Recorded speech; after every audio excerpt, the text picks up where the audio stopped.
2761 to page 2770,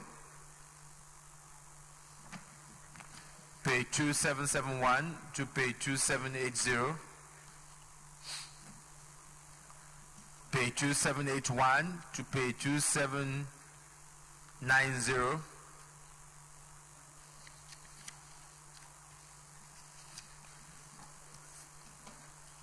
page 2791 to page 2800,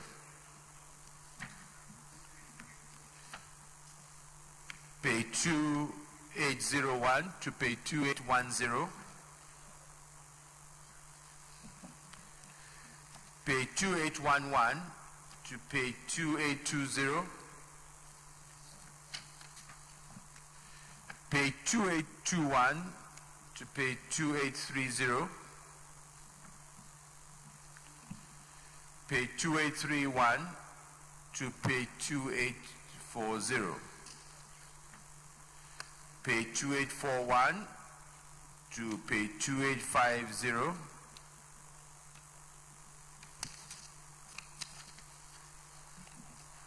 page 2851 to page 2860,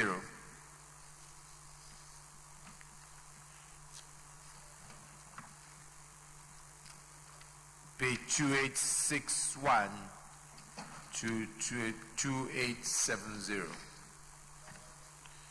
page 2872, Senator Kabiru Marafa.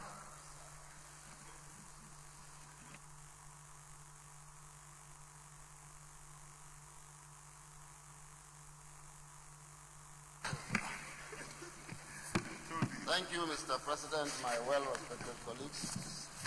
Senator Kabiru Garba Marafa,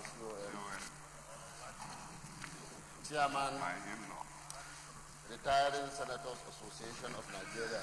I rise to move that the Senate do adopt the votes and proceedings of Thursday, 16th May 2019. I so move, Mr. President. Senator Danjumala. Thank you, Mr. President. My distinguished colleagues, my name is Senator Danjuma, representing Kaduna South. I rise second to move vote on proceeding of 16 Thursday, May 2009. Distinguished colleagues, those in favor that the votes and proceedings of Thursday, 16 May 2019 be approved, say aye. Those against say nay. The ayes have it. Votes and proceedings of Thursday, 16 May 2019 is hereby approved. Announcements. I wish to acknowledge the presence of staff and students of Progress Dynamic International Academy, Lugbe in Abuja, and staff and pupils of Sacred Heart Primary School, Kaduna State, who are all in our gallery to observe our Senate proceedings. I wish them all a successful, fruitful observation of our procedures. You may now sit down. I wish to, on behalf of our colleagues, wish a happy birthday to Senator Buruji Kashamu and Clifford Odia, whose birthday was on the 19th of May. May the Almighty God grant them many, many more years of prosperity and good health. Leader of the Senate. This point of order, Senator Chendu. Mr. President, I am coming under Order 42, matter of urgent public importance.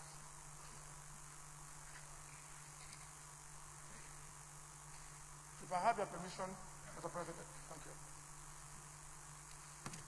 Mr. President, it is sad for me to, this morning, again inform the Senate that there is very disturbing and deteriorating situation in Rivers State concerning killings of innocent citizens by unknown gunmen. Mr. President, this is not a case of political killings. It's not a case of banditry or ethnic violence. But what is disturbing is that across the length and breadth of the state, villagers, innocent citizens will be in their homes at night, believing that they are secure. And people will come from nowhere, unknown destination, and invade villages. And the most disturbing aspect of the killing is that they are no longer just shooting people to death. They are not just decapitating people or beheading. Mr. President, they are now killing, beheading, and getting them burned. This is atrocious, unbelievable, unimaginable. This trend has been on. The other time the Inspector General of Police was here to brief the Senate about security situation in the country. Mr. President, I did point out that what is going on in Rivers is like a way of life. The truth is that it's beyond the...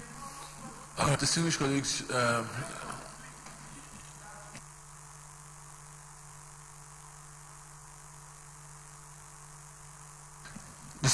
in line with the rules, we need the leave of the colleagues also to take this next legislative day. Those of you who say aye, those who can say nay, yes, I have it. This is not down for the next legislative day. Leader of the Senate.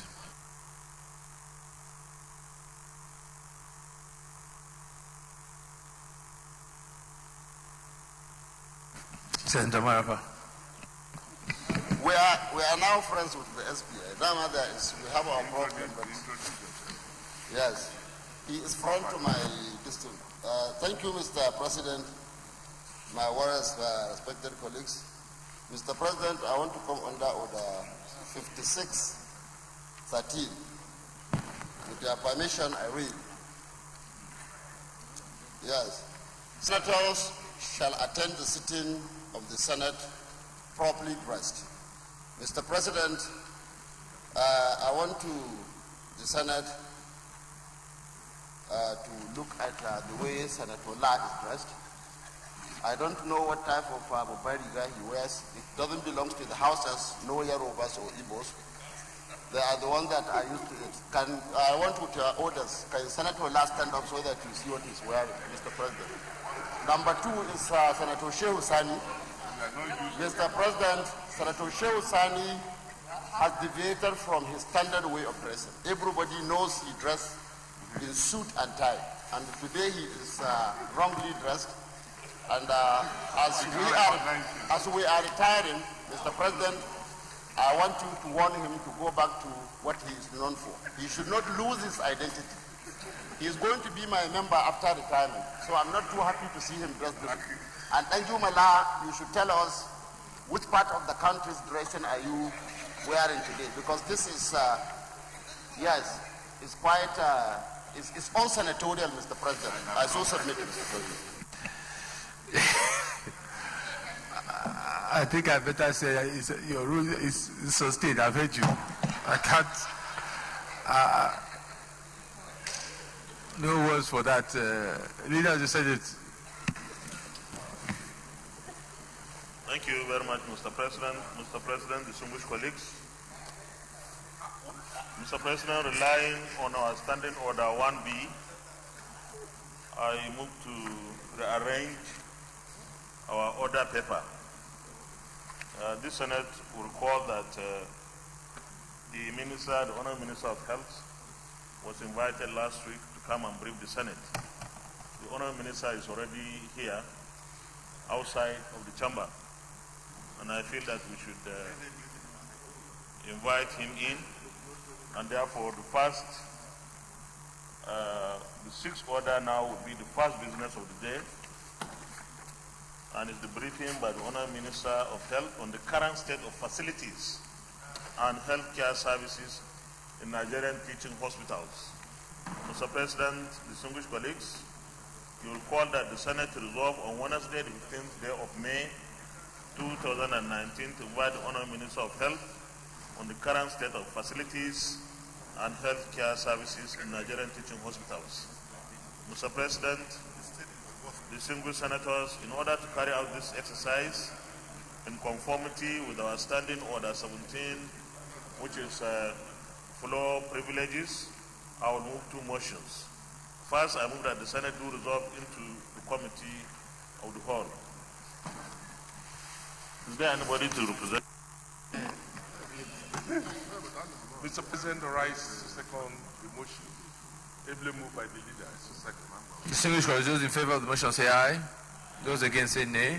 The ayes have it. Leader of sense.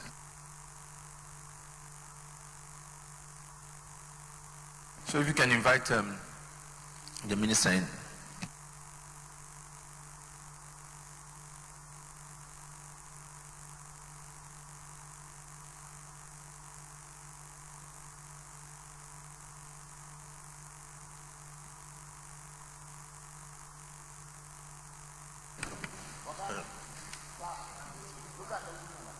Mr. President, secondly, I move that the Senate do admit the Honorable Minister of Health and the Special Advisor to the President on National Assembly matters into the Senate chamber.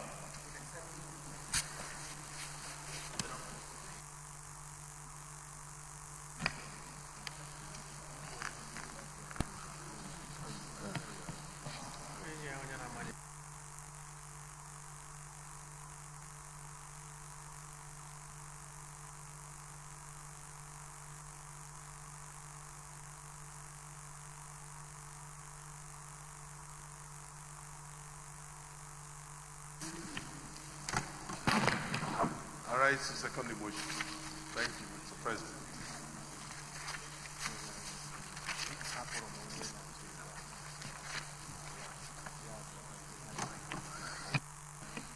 Distinguished colleagues, I think the leader has already moved the motion for the minister and we've seconded that. So let us invite the minister to come in there.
Distinguished colleagues, we now have before us the Honorable Minister of Health and his team.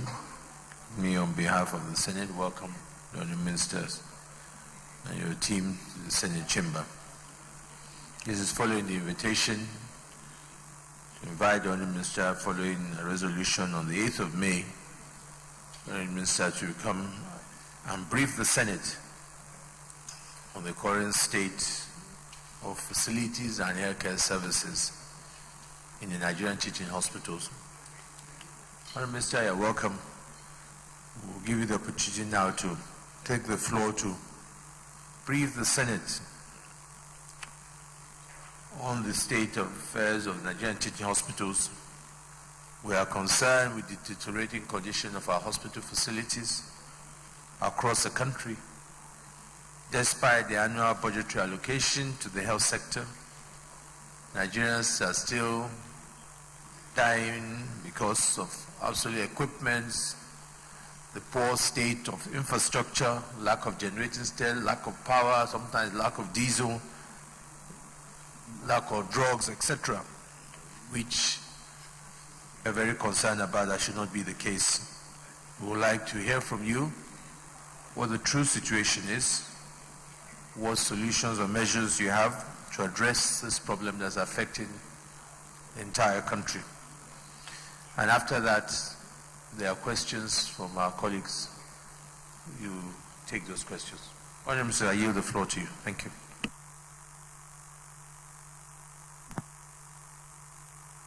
Your Excellency, the Senate President, the Majority Leader,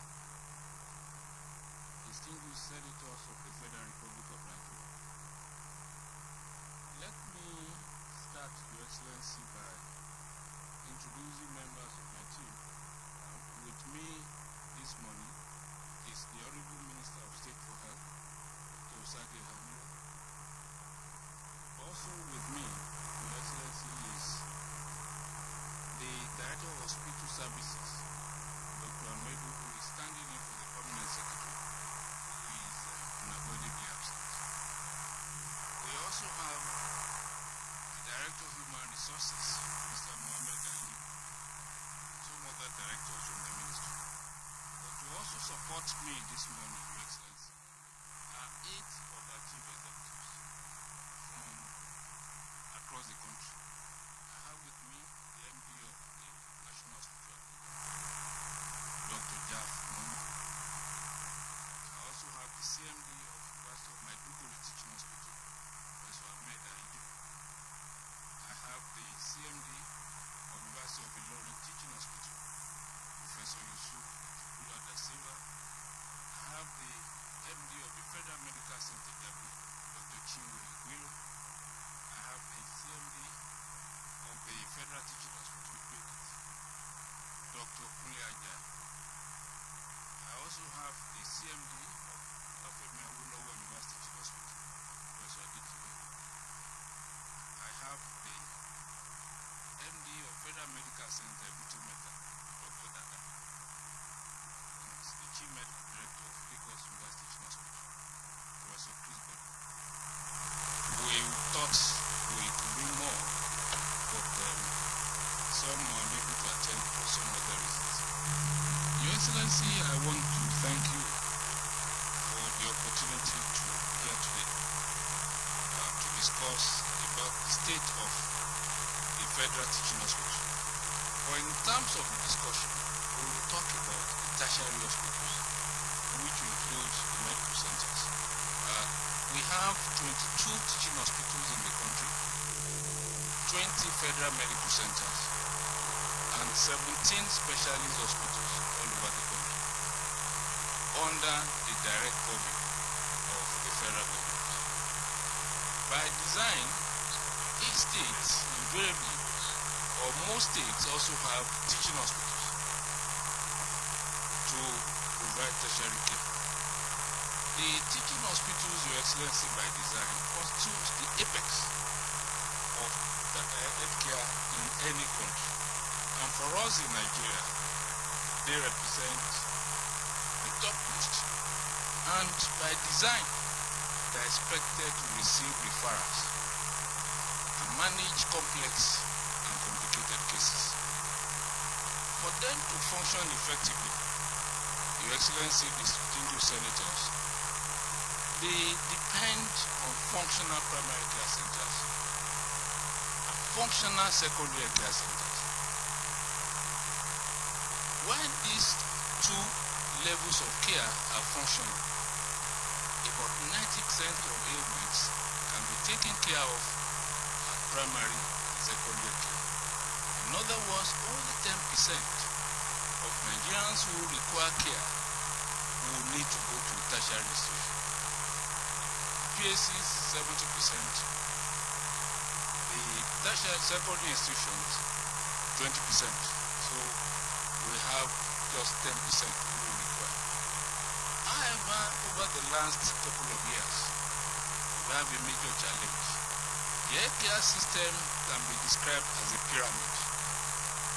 The pyramid has the primary care center at the base, the secondary at the middle, and the tertiary at the tip. We can also liken the health system to a building. The primary care system is the foundation, the secondary the wall, and the tertiary the roof. The problem we have, Your Excellency, is that the foundation is bad, the wall is weak, and we are only concerned about the roof. Under the Babangida administration, the then Minister of Health, Professor Olukoyere Asomkut, invested and concentrated a lot of attention on the primary care center because this is the foundation. And this is also in keeping with the declaration of the Alma-Ata in 1978 that countries should invest in primary care because this is the healthcare system that is closest to the people. However, for some other reasons, this effort collapsed after a few years. When the Obasanjo administration came, there was a lot of cry about the tertiary and invested in the tertiary. But again, Your Excellency, that is like investing in the roof when there are no walls and there are no foundation. And again, thereafter, we started noticing problems. So when this administration came, we did a quick diagnostics and said that for the health system in Nigeria to serve Nigerians properly, we need to restructure the pyramid. This pyramid, which is on the tip, must be put on the base. What we found, Your Excellency, which is also in keeping with some of the media reports, is that Nigerians have no confidence in the primary and secondary. Everybody will go to a teaching hospital. When we were training, Your Excellency, you cannot enter University of Ibadan without a referral letter. You will be referred from a secondary or a primary. And that's what the teaching hospitals are supposed to do. But because the primary and secondary have collapsed, people walk into tertiary center. In fact, one of the newspaper reports, someone complained that he had malaria and could not be admitted because there was no bed. The teaching hospitals are not expected to take care of malaria. In fact, they are expected to take care of complicated cases. So those specialists who are highly trained, we call it interesting cases. But for the clients, it is not interesting. But it is interesting. We bring medical students, bring all the trainees to come and see it, and everybody will want to learn. What we have done, Your Excellency, through your support, and I must publicly commend you and said it, for approving the Basic Healthcare Provision Fund. It is a game changer. By way of history, Your Excellency, Nigeria started primary care in the world. We started in 1962. The first primary care started at Igbora in Oyo State in 1962 with support from the Rockefeller Foundation. So we own primary care. It doesn't belong to the world. We own it. And what we then decided to do is to invest in the primary care. We believe that if we invest in the primary care, a lot of people will not have cost to go to the tertiary. And that is what we've been doing through your support. The money is there. We spent almost a whole year developing the Ghana. And over the last 2 weeks, we've started the rollout. As at the last count, 22 of our states I've registered basic healthcare provision fund, which the Director General of the WHO called Uwe. Uwe is an Ibira word meaning life. And we thought that would be the right word to describe this game changer in Nigeria. And that to me is a legacy of the current administration. What we have done with the basic healthcare provision fund is to structure it in a way that money will flow from central bank to the primary care facility by passing all obstacles. And last week we succeeded in moving money out of central bank to the agencies, and from the agencies it will move to the primary care. Again, before we started this meeting, I had a quick discussion with a distinguished senator. As of today, 14 states are yet to show interest in the basic healthcare provision fund. And because senators represent the entire country, I want to seek your permission to quickly list the 14 states that are yet to register: Kebbi, Jigawa, Akwa Ibom, Cross River, Gombe, Rivers, Borno, Zamfara, Ondo, Benue, Taraba, Nasarawa, Ogun, and Sokoto. These are states that are not shown interest. And this is unfortunate because this is a game changer, because money will come to the primary care center. The primary care center, for the first time in the history of the country, will get regular subvention. They will get money every month to take care of water, leaking roof, buy consumables so that they can function. There are two signatories to the account: the head of the community where the PAC is located and the head of the facility. And through this initiative, we will reach 10,000 places and 100 million Nigerians with basic care. And what did we promise Nigerians when we started? We said there will be free antenatal care, there will be free delivery, including cesarean section. We will take care of malaria, which is the commonest reason why Nigerians fall ill. We will look after under 5 ailments, including immunization, and then screen for tuberculosis, hypertension, and diabetes. We think that if we can give Nigerians this, we will have solved a lot of our problems. Apart from the fact that many people will benefit from health education, health promotion. Many people who go late to tertiary institutions will not have cost to go.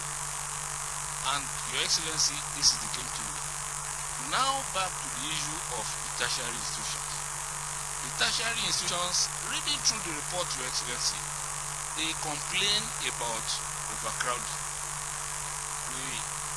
With due apology, there is a local proverb from my part of the world that the lame person, someone complained that the load on the head of a lame person is tilted.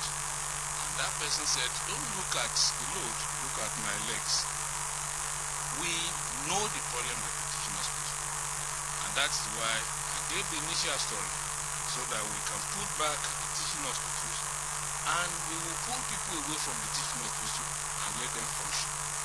Your Excellency, it is not that the services are deteriorating, but the services are overcrowded, people are not happy.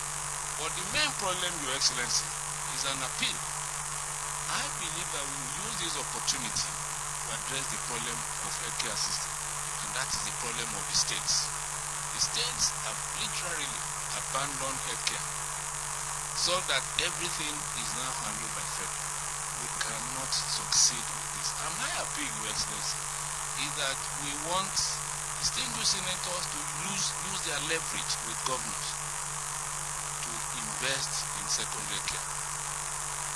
The secondary care have no staff, there are no doctors, there are no nurses. Even when they are there, they are not paid. Even when they are paid only a fraction of what people get in the tertiary health institutions. And that is the main problem that we have to do. I've been to states where in the general hospital you find only one doctor. In some, no doctor. That is the problem. And if we do not solve this, we will be scratching the problem on the head with respect to tertiary. We cannot expand the tertiary beyond limit. We have limitation with resources. And that is why it is important for the state to partner with us so that we can address this problem. Your Excellency, in that report, they mention some states. And what I've done is to highlight some of the challenges and what has happened in some of the states. They mentioned University of Uyo Teaching Hospital. It's a 560-bedded hospital. University of Uyo Teaching Hospital has a new CMD, Chief Medical Director, who has done wonders in the last couple of weeks. He has succeeded in linking the hospital to the grid to now have power.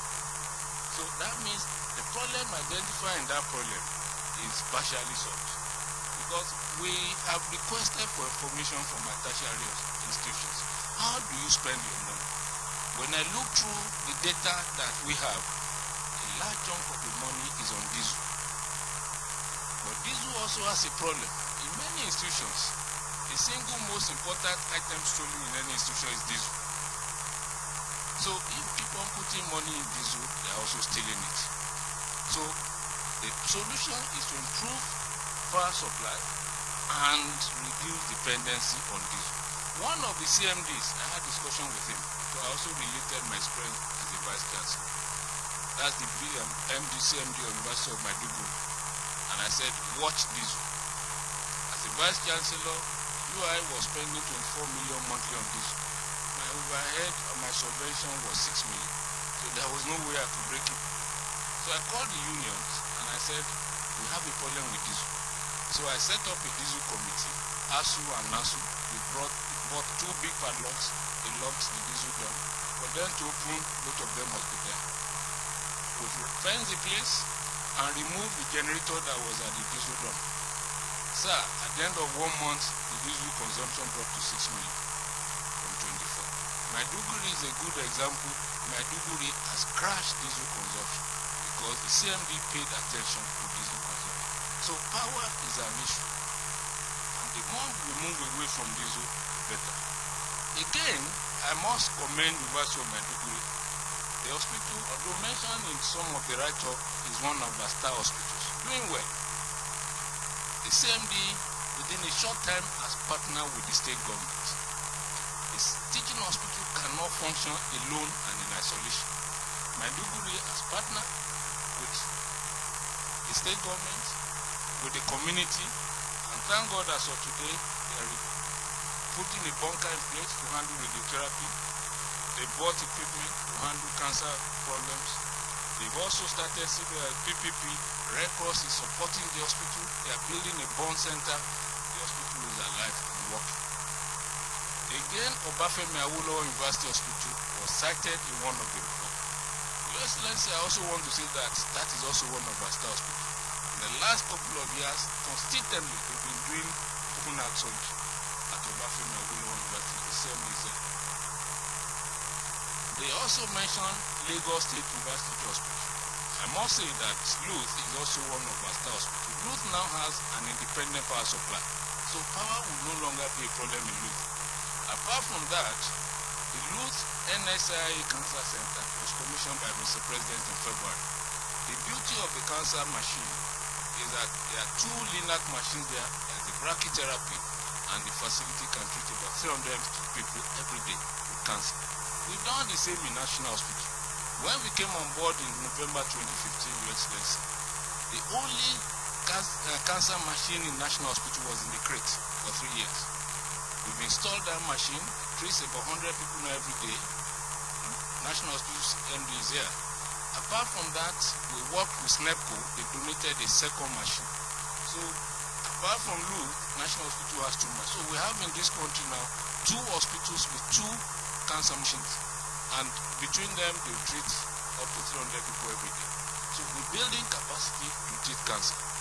Again, Your Excellency, they mentioned University of Port Harcourt, and I also want to say that Port Harcourt has bought diagnostic equipment for hematology, for pathology, for chemical pathology, for microbiology, and the elevator that has not worked for years has been put in place. So Port Harcourt is alive. I also want to mention FMC Uma here is another bright hospital. Bright in the sense that they are doing kidney transplant in FMC Uma. Functioning well. Again, Uduth is a star example. mentioned in the write-up, for Your Excellency, what is special about Udud, Sokoto, is that they have MOU with the state government. Doctors in Udud will now work with the state in order to improve care at secondary and primary level. In addition, the doctors will get some stipends. So people are happy in Udud. And on their own, they only also repair their cancer machine, which is now also working. So open heart surgery is also going on in Sokoto. So Sokoto is doing well. They also mentioned Aminu Kano Teaching Hospital. In Aminu Kano Teaching Hospital, there is a lot of pressure because Kano is a metropolitan center. But we're talking to the state governor, who in the last couple of months commissioned 2 hospitals. I have been there and gave them advice during the preparatory phase.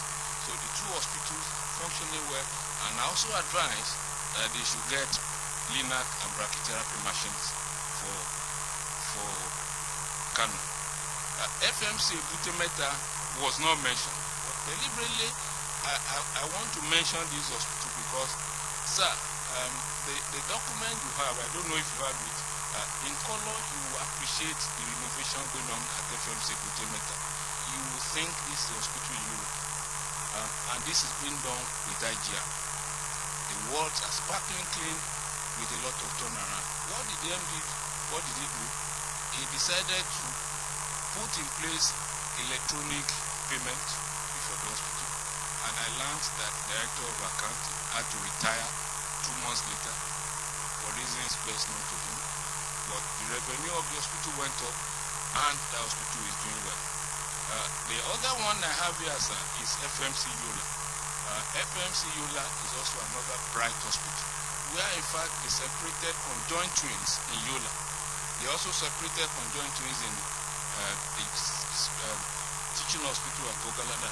So the hospitals are doing well, but what challenges do we have and what do we want? I've mentioned the need for the states to partner with us, excuse me, Your Excellency. The states need to partner with us so that the secondary hospitals are working, so that our teaching hospitals can come back as referral centers, so that the doctors can spend more time with the patients and the patients will be satisfied. And not every case, skin rash, diarrhea and vomiting, I have a headache, I want to check my blood pressure, should go to a teaching hospital or a tertiary center. We also believe that the issue of power supply must be done. We will need support from Minister of Power, Works and Housing with respect to power supply. Also, we are looking into improving the management capacity of assembly. So we're discussing at the ministry level where some of them will go for management courses. We believe that if you are managing human beings and other resources, you need to be up and doing. And then, lastly, I want to inform Your Excellency that working with the Bureau of Public Enterprise, we have commissioned a firm of consultants, Vesta Healthcare, to do a deep diagnostics of all the teaching and tertiary hospitals in the country. We gave them a 4-week assignment. This is their 2nd week, and they will visit all the hospitals in order to come forward with recommendations as to what exactly do we need to do to make sure that the hospitals function well. In addition to this, we have developed discussion with Afro-Exim Bank. They have agreed to set up a center of excellence in Abuja for cancer care, oncology, working with King College London. So this is ongoing, and we're also talking to some private sector concern to support the teaching hospitals by bringing in resources and equipment. I've spoken to Philips. Philips has agreed to bring in equipment on lease. We will no longer buy equipment, they will bring it on lease, so that for them to continue to get money, that equipment must be working. When you buy equipment, the company is not interested whether it is working or not, especially if the period of warranty has expired. Or it is on lease and you have an MOU agreement, they will continue to support the equipment. And when the equipment is not functioning, they take it away and bring another one. The other issue is water, which we will also discuss with the Minister of Water Resources. Some of the hospitals have water challenges. The worst hit is University of Nigerian Teaching Hospital Enugu, that is water problem. So the issue of power, the issue of water, and the issue of resources are important, and the issue of the states being functional and partnering with us in order to do their work. And we will also continue to rely on you to ensure that we continue to provide resources for the tertiary institution. Thank you, Excellency.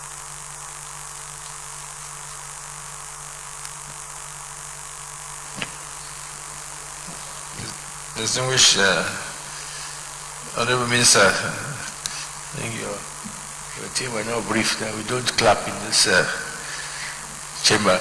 Let me, I can't resist, you keep on, you are using the word game changer. I think the game changer should really go to the 469 members of this National Assembly who in 2018, if I'm right, single-handedly ensure the funding of the Basic Healthcare Provision Fund, which if you go by the media report, they will have called that padding. But it was the intervention of providing those funds that today is going to make a difference to the healthcare in this country. I thank you for acknowledging that. And let me use the opportunity again to thank both the members of the House of Representatives and National and Senate who worked hard to ensure that this money is provided. And I cannot agree with you any less that this is what will ensure that both secondary and tertiary healthcare improves. I think the responsibility on your part, which was one of the questions I was asked at that time, is how will the fund be managed? And I'm happy that you have spent, though a long time, but I think it's better to get it right, to put the right structure in place that will ensure that that fund is properly spent. And I think that responsibility will lie with the Ministry of Health to see that those funds are well managed at all levels, because that is the key to ensure the success of our healthcare. On that point, let me take, I'm sure colleagues have questions. Leader, then Deputy Leader, then Senator Shiosani, then Senator Ashafa. Thank you very much, Mr. Chairman, very distinguished colleagues. Honourable Minister, let me thank you very much for the presentation. Mine is largely some comments will be on the issue of National Council of Health. You named some states that have failed to access funds from the Basic Healthcare Provision Fund. I believe that this is a problem that we have to address, and it's squarely on your shoulders. The basic education faces the same problem, you bet, with funds sitting there and some states are not accessing. Just like you're addressing us here, it's because this is also part of government. I believe that when you talk to states, you should also talk to the legislature in the states. Because if the state governor, for example, or the administration does not find it attractive or necessary to access the funds, those members of the State House of Assembly who are in daily contact with ordinary people would find it necessary to do something. And therefore, they will help you in doing your work. It is for us very important that the Basic Healthcare Provision Fund is utilized properly across the entire country. I also believe that we have to find a better way of getting the right mix. Where the pyramid is resting on its tip is definitely a very chaotic and dangerous situation. How do we ensure that the primary health care that is supposed to form the base is really put in place in the proper shape? That is why I said, how often do you hold the National Council on Health meetings? Because I believe that that is the highest level of policy in terms of the health in the country. until we're able to get the states buy in and of course work with the federal government and donor agencies, the pyramid may continue to be abnormally positioned. So tell us how you intend to resolve this, even though you are at the twilight of your tenure in this current administration. But even then, it is important that we find a solution to very obvious problems. Thank you very much. Deputy Leader. Thank you very much, Mr. Chairman. Actually, I'm sure the professor was referring to me because the early morning discussion relates to my concern about the situation in my state. And sadly enough, he's even mentioning my state as one of those states that have not kicked into this basic health care. But my problem is this. The necessary intendment of this parliament is to ensure that every citizen of this country has access to health. That's necessary intendment. So my concern is any bureaucratic issue that deter the citizen of this country from getting it should be dismantled by the ministry.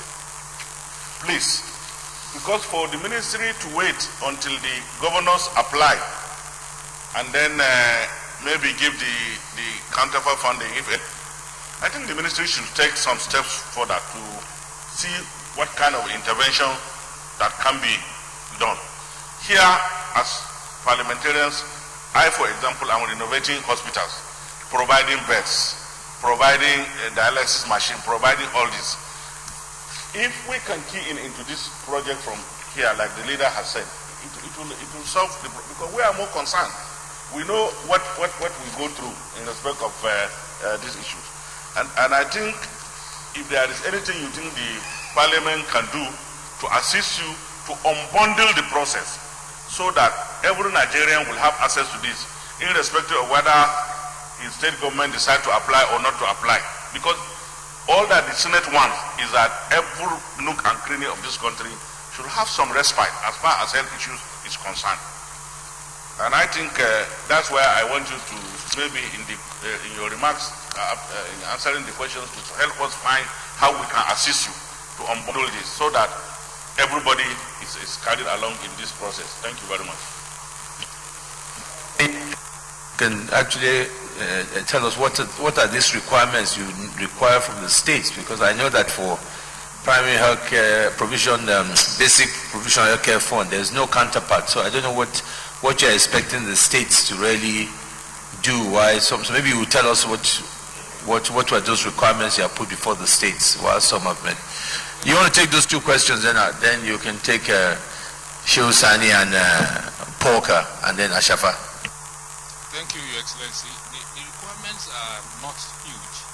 One is that the states must have a state primary care development agency on board.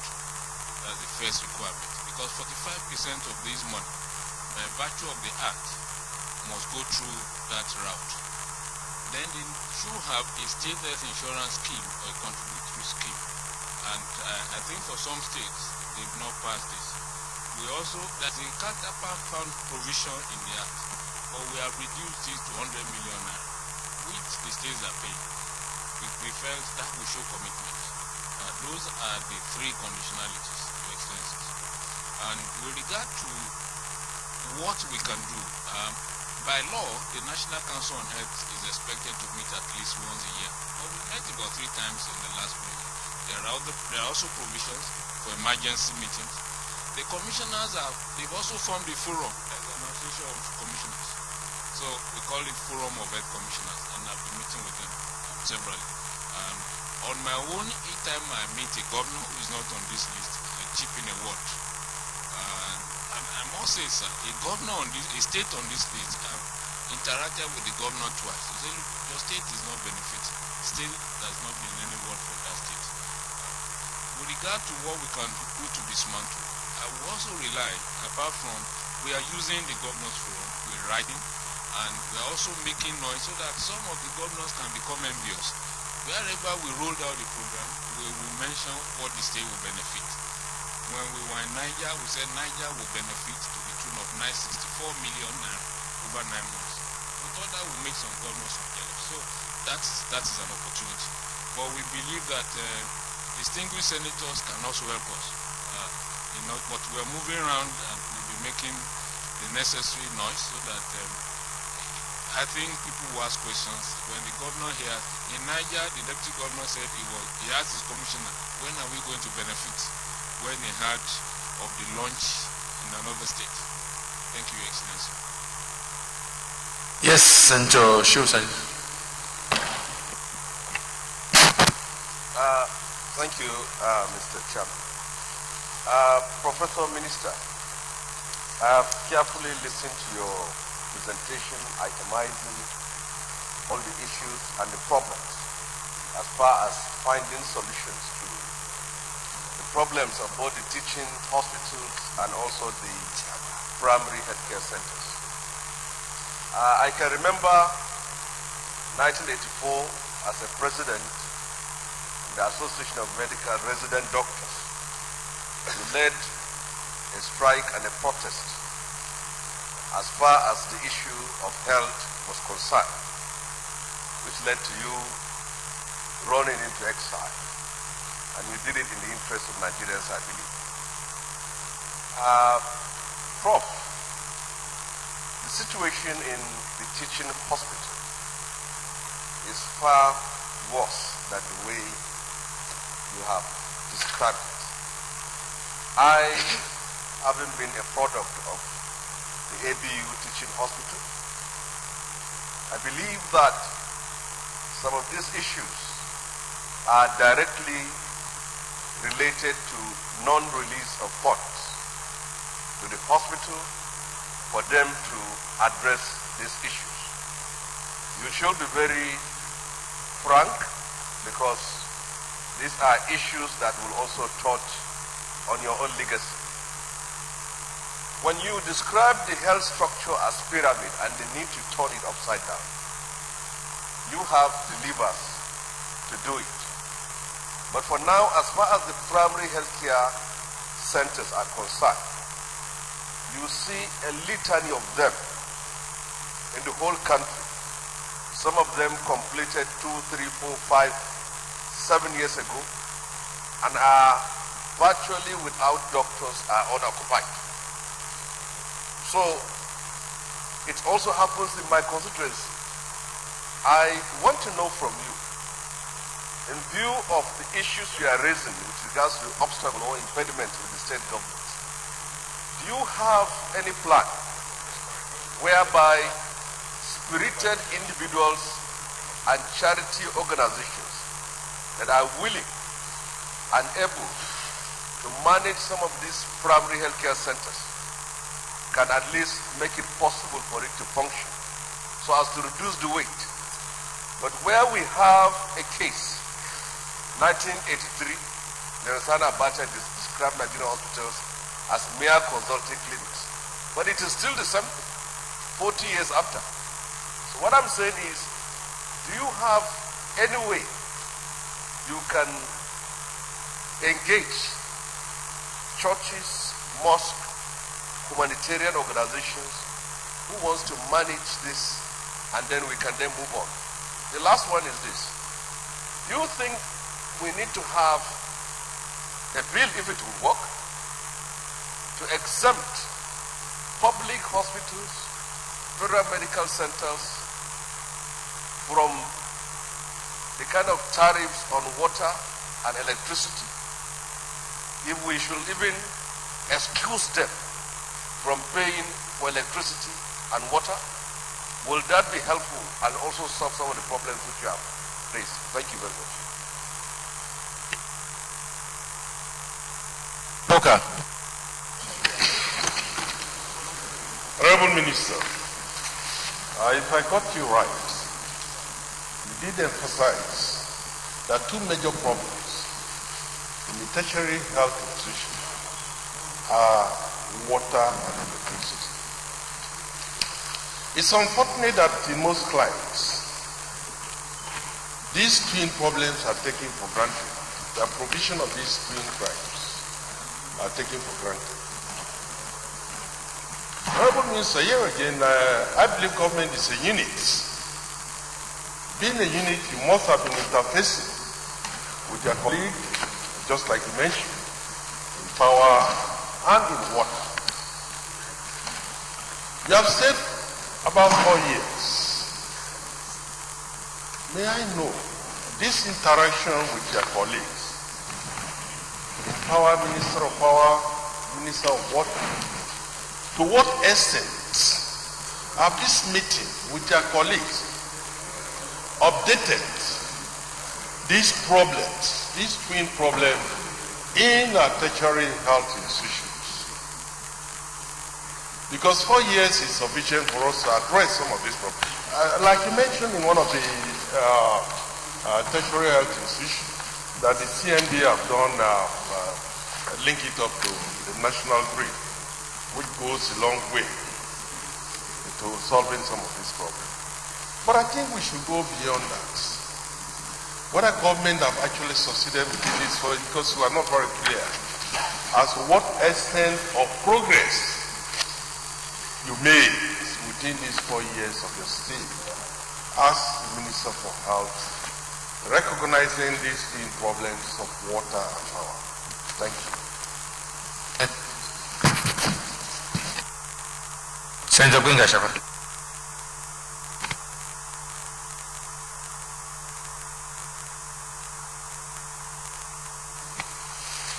Thank you, Mr. Chairman. Gwinga Shafa from Lagos East. I should say that I was quite impressed when you made your presentation, just like my other colleagues there. And if it is just by the style with which you delivered, we would have told you to bow and go. But that is not the feelers that we are getting from Nigerians and the feelers that we have gone through too, because not all of us could afford to go abroad for medical treatment. We still patronize our teaching hospitals, and we have relations that go there. But what we see there is quite different from the picture painted by your submission. And by extension, I would have expected that coming, with due respect, the teaching hospitals, you should have prepared something like a report that would have been distributed to all of us here, showing the status of each teaching hospital. The ones that you have mentioned are the ones that are doing quite well, those that are putting in efforts. Having said that, my question will go to what you did not mention, and I believe this is very, very important, and it is to do with personnel, medical personnel, trained medical personnel, brain drain. You did not mention anything concerning that in your report, and I want to believe that the issue of brain drain is affecting our medical institutions, right from primary to tertiary levels. What are we doing to address this? Because it has gone beyond only medical doctors, affecting seriously nurses and health inspectors. They are living in droves, and our hospitals and the primary and secondary health centers are being, manned by those that are not properly trained. So I want you to tell Nigerians what you are going to do to mitigate this. want to mention that those states, you mentioned something like addressing the governors forum, but I don't know whether you have personal interaction with the governors of those states that fail to, I think you mentioned something like that. I think more effort should be made to let them see the advantages, inherent in tapping into that. Thank you very much for giving me this opportunity. Take these questions from this set of questions. Thank you, Your Excellency. I think I will start with the issue of the ABU teaching hospital. I have some data about the percentage release, and the percentage release for many hospitals range between 50 and 70%. For ABU, in the financial year that is going to end, receive the entire appropriated fund. I can say that upfront, sir. And I can say the same of Kano, AK Teaching Hospital. When we recognize specific needs and there is a write-off from these chief executives, we support the release of their money. So ABU is one of the few. So release of money is not a problem of ABU. With respect to uncompleted building, I think part of the challenge we have is the unproliferated, uncontrolled manner in which we are putting up health institutions. People will wake up tomorrow and start a building and say it's a health facility. It is not. A health facility is different from a building. And if we are not brought into it, if you complete it, it won't work. I know of a state that has put up a beautiful edifice, they cannot run it. Health institutions are difficult to run, very expensive. I know of a businessman who put up a tertiary hospital. Till today, it has not functioned because it is not easy to manage a health institution. And that's why even state governors have problems. So, my advice is let us stop building new structures. At the last count, we've set up a registry for health institutions across the country. We update, including their status, photographs, so that we know what is working. At the last count, we have about 30,000 PACs all over the country. And all we want to do is just to make 10,000 work. We can't take care of 30,000. If we have 10,000 working, we will reach 10,000 people in each ward. That will be 100 million people. That will be a major feat. In fact, it has been celebrated all over the world. If Nigeria can do that, that will be really significant. With respect to engagement of private sector, we are working on it. Lagos State is starting a pilot program where they will engage the private sector, and we want to see how it works. Engaging the private sector is the way to go. With respect to water and electricity, this is beginning to yield dividend. There is an initiative of the Ministry of Power, Works and Housing where some teaching hospitals are being linked to their institutions, and a few of them have started. And we are quite confident that if we can do solar, the power consumption will go down. So this is ongoing with respect to power and water. With respect to Lagos, specifically, sir, you spoke about trained medical personnel. I want to say, sir, that our teaching hospitals are not in short supply of teaching trained personnel. They are not. Where we have problem is the state. And I won't mention names. There's a particular state, distinguished senators. The teaching hospital has 325 consultants. The entire state has 25. There is another state where the medical center owned by federal government has 122 doctors. The state has only 22 to cater for 24 hospitals. So the problem is the state. The house officer in a teaching hospital and a little less than a consultant at the state level.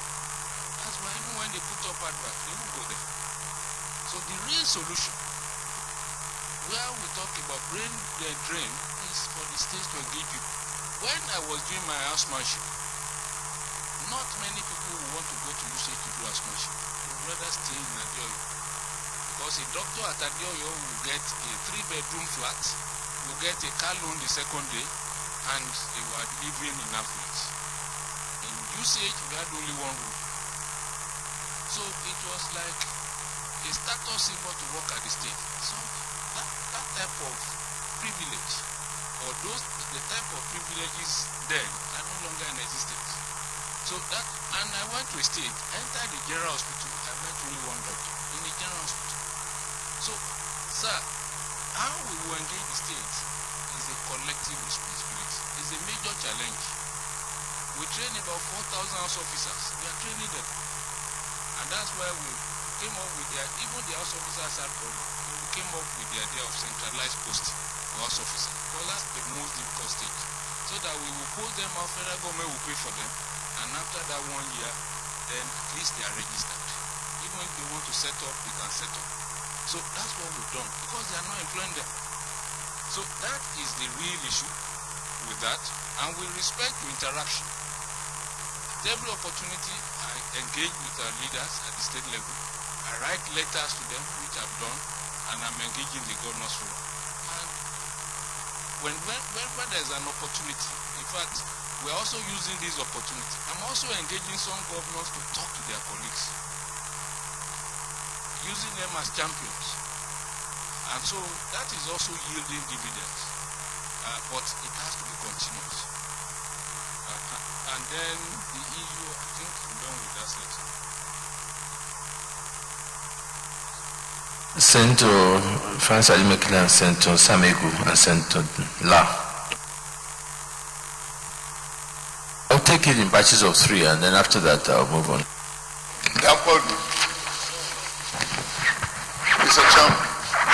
Mr. Chairman, thank you very much. Honorable Commissioner, I have 2 questions for you. And Honorable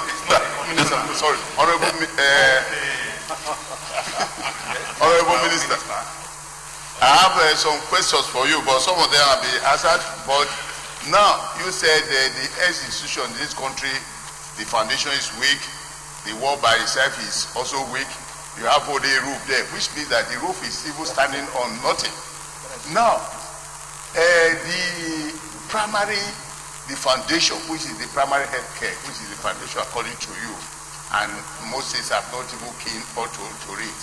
Now, why can't we look at this? In those days, we used to have inspectors, these sanitary inspectors. Do we still have sanitary inspectors? They're part of primary health care. But no. Yes, it's state duty, but it can. We are not talking about the states here too, because this one is for Nigeria. So if you look at all these things, you will now see that if all these things are there, the root cause of the foundation will be strong. Now, coming back to the tertiary institution, you commended some of the CMD that are in some of these teaching hospitals. How independent are the CMDs? Are they allowed to cater for the teaching hospital? Do they allow them to do budgetary allocation for the teaching hospital, or they are just meant there to give them what they want?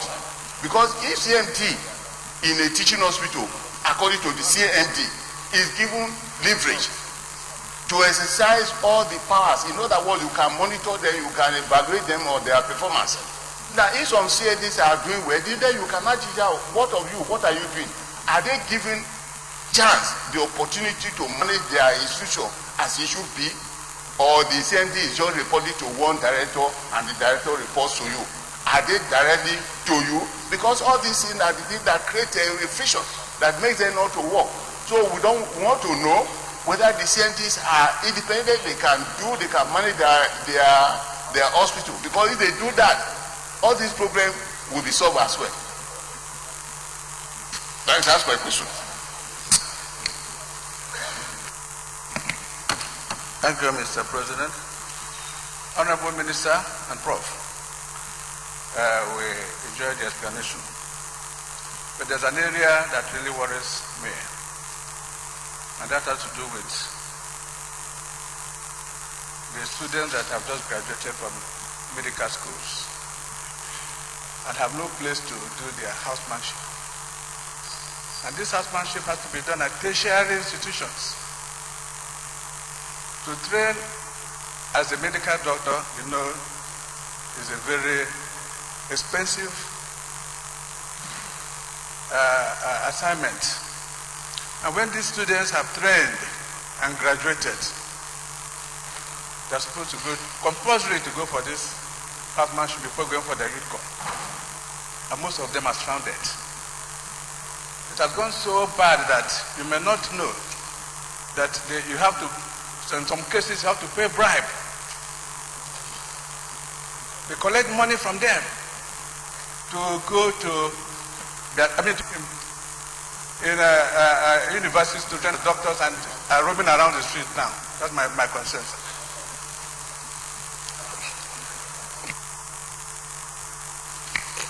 Thank you, Mr. President. Honorable Minister, my distinguished colleagues. My name is Senator La Benjamin, representing Kaduna South. I stand here to thank you for answering the call of the senators and to the same time to appreciate you on all what you've been doing.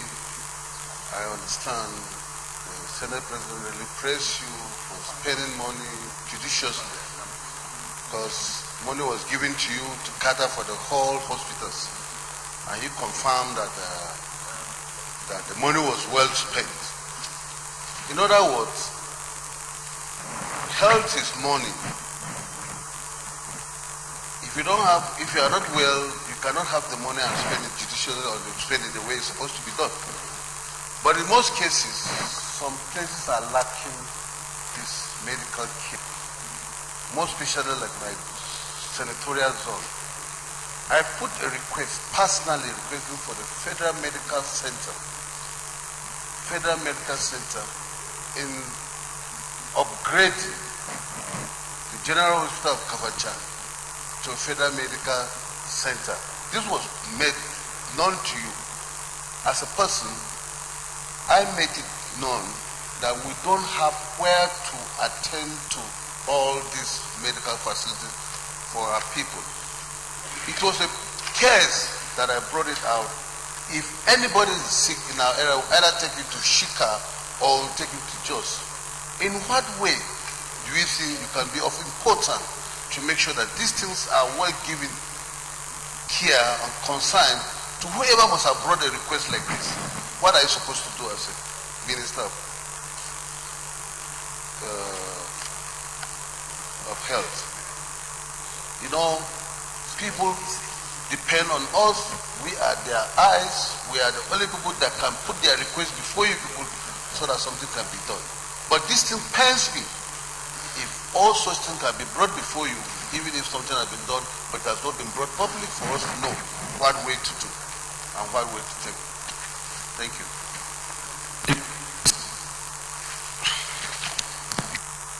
I think I will start from the last question from Senator La. I did not say that the money was well spent because I'm not an auditor. But let me say, sir, that the request for upgrading of general hospitals, especially to Federal Medical Center, is one that is currently receiving attention. But the request is huge. And if we are not careful, federal government will take over the entire healthcare infrastructure in Nigeria. And that's my fear. Because we cannot do so except if health now becomes an exclusive matter. Because the states should do something. By design, a state should have a tertiary hospital and should have at least a general hospital in each local government. That is the minimum. But let me also say, sir, I've been to almost all the states in this country. A governor asked me to lay a foundation, and I did that, and nothing has happened for the last 3 years. So there are problems. Again, how independent are the CMDs? The CMDs are independent of us. By law, sir, they are managed by their boards. If under ideal condition, Your Excellency, the chairman of the board should be here to answer many of these questions. For For us to get this data, we have to write to them. The minister cannot interfere in the day-to-day running of the teaching hospital. They are under their board. That is the law. And the law, Section 7 of the Teaching Hospital Act, says that it shall be the duty of the board to equip, maintain, and operate the hospital so as to provide facilities for diagnosis, curative, and promotion and rehabilitative service, including medical treatment. So it's the job of the board. So the boards are there. In fact, when I called the CMD of Uyo this morning, he said, "Oh, I have a board meeting." I said, "Do you know that in fact your chairman should be here to answer this question?" Because that is their job. The minister is only empowered to give general directives, not to interfere. They get funded directly from Ministry of Finance straight to the teaching hospital. It doesn't come through us. And when they are doing budget defense, we are also not there, which to me is an anomaly. And I've pleaded with the chair of the Senate committee and the House to say, when they are defending budget, we should be there, so that we can all act in unity. Not that they will defend budget independently and we will not even know what they defended. So that is the issue.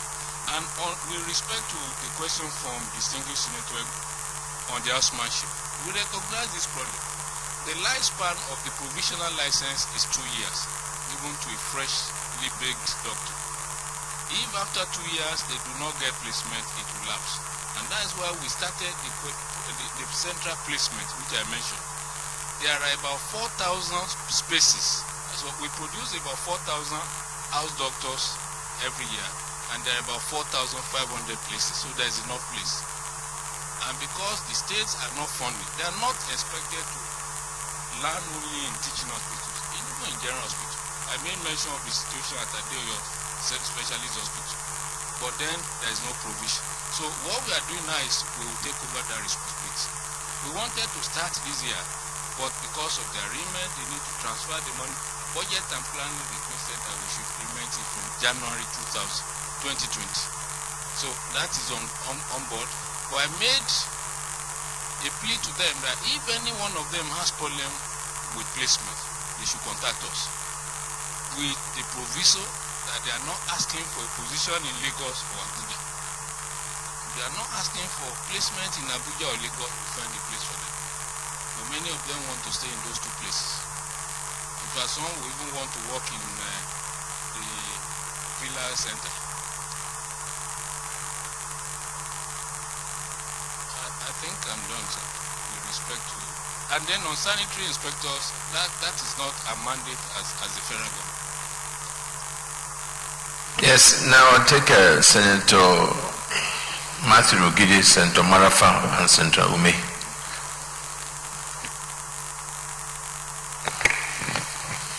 Thank you, Mr. President. I'm Senator Matthew Rugidi. I represent the Edo South Senatorial District. First, let me welcome the Honorable Minister to the Senate at this briefing.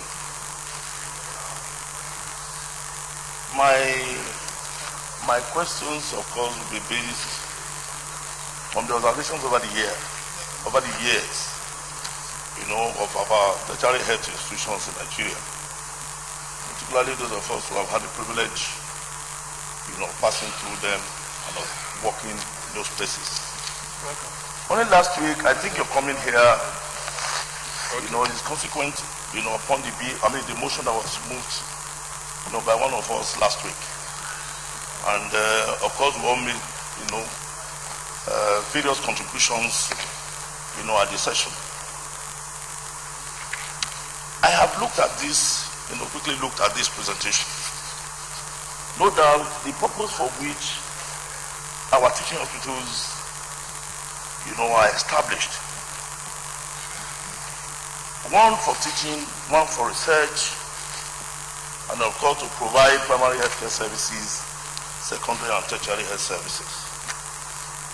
If those objectives are fulfilled,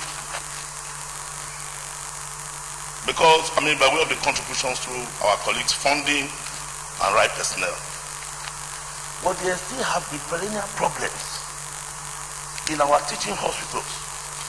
Over the years, these problems have not solved. And some of us believe that no matter how much is put into teaching hospitals by way of funding, these problems need to be solved. You recall when I was privileged to be Vice Chairman of Senate Committee on Health,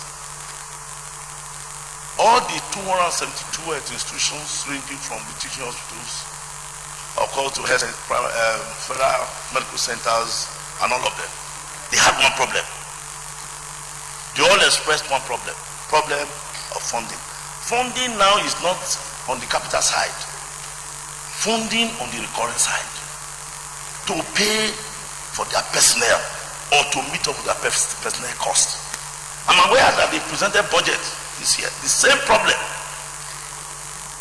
A university teaching hospital that needs enough money to pay for its personnel does not have. Then number two, overhead costs. We have tried to discern between overhead costs and then ASO services. ASO services are not captured in the budget. Issues that border on security, cleaning, of course laundry, ASO services that are rendered. The CNDs and the NDs are still crying. They don't have enough funding to meet up with these demands. And of course, you know the teaching environment, the teaching environment. It's a place where we need the utmost cleanliness. As at the time I was in Ife as chairman of the board, the teaching hospital was owing over 4 years, indebtedness to contractors. And today it is still going on. Nobody seems to be paying attention to how you have to fund ASO services. Maybe you will talk about that, Minister. Overhead cost is supposed to be for the day-to-day running of our teaching hospitals. And you expect that what they generate internally, which is of course what they get every day from services rendered. And we know it too that all the services they render, whether it is for the purchase of drugs, whether it is for laboratory services, they put this money back, okay, because of the seed fund, and they put it back into, of course, recycling those services. Again, we don't have enough. Between you and budget office, over the years, you are not able to reconcile this. So even though you came in here and money was made available for basic health care, but I believe the teaching hospitals have not been properly captured in this. One of the problems we have always seen is that the mandate of TED Fund does not extend to university teaching hospitals. It's ought to be the executive business. If the difference you see in quality of services, in quality of infrastructure between a university and a university hospital is so large, too large. When I was chairman of the teaching hospital board and my counterpart was the chairman of the university of the governing council, we are completely different persons. So it borders on funding. While one lives in squalor, the other one lives in opulence. So I think you as Minister of Health, you must bring this to bear. And you know it's a major problem, which of course is going to lead you to the third point, which is the unhealthy rivalry between the professionals in university teaching hospital. That problem to tomorrow has not been solved. You are seeing a professor of maybe physiotherapy who is in the employment of the Federal Ministry of Education. And you are seeing a director in the Department of Physiotherapy who is in the employment of the Ministry of Health. The two of them are coming to meet in the physiotherapy lab. Professor Adeogun was slapped by a director in the ministry. You in the executive, you have not been able to reconcile this nomenclature. That has been a perennial problem.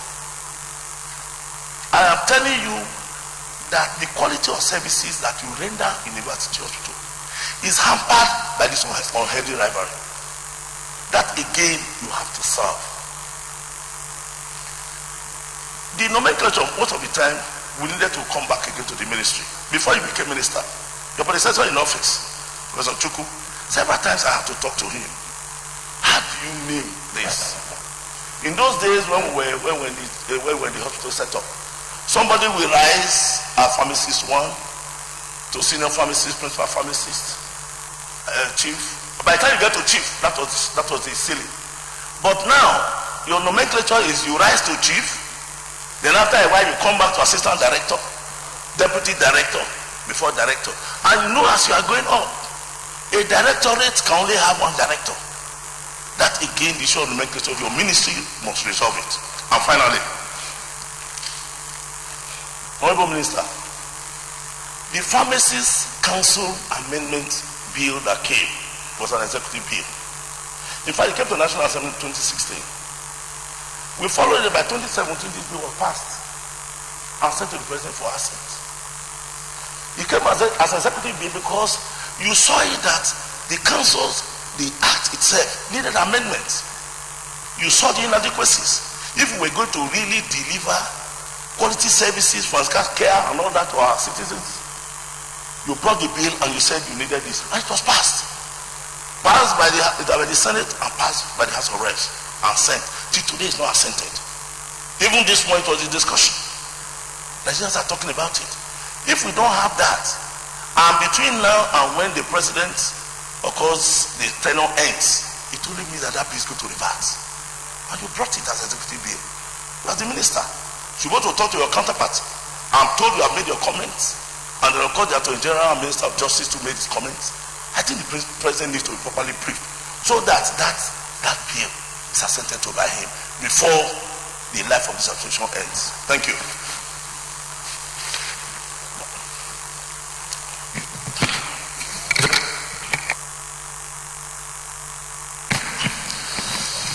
Thank you, Mr. Oga Chairman and President of the Senate of the Federal Republic of Nigeria. My name is Senator Kabiru Garba Malafasiwen, and I represent the good people of Zamfara Central in the Senate of the Federal Republic of Nigeria.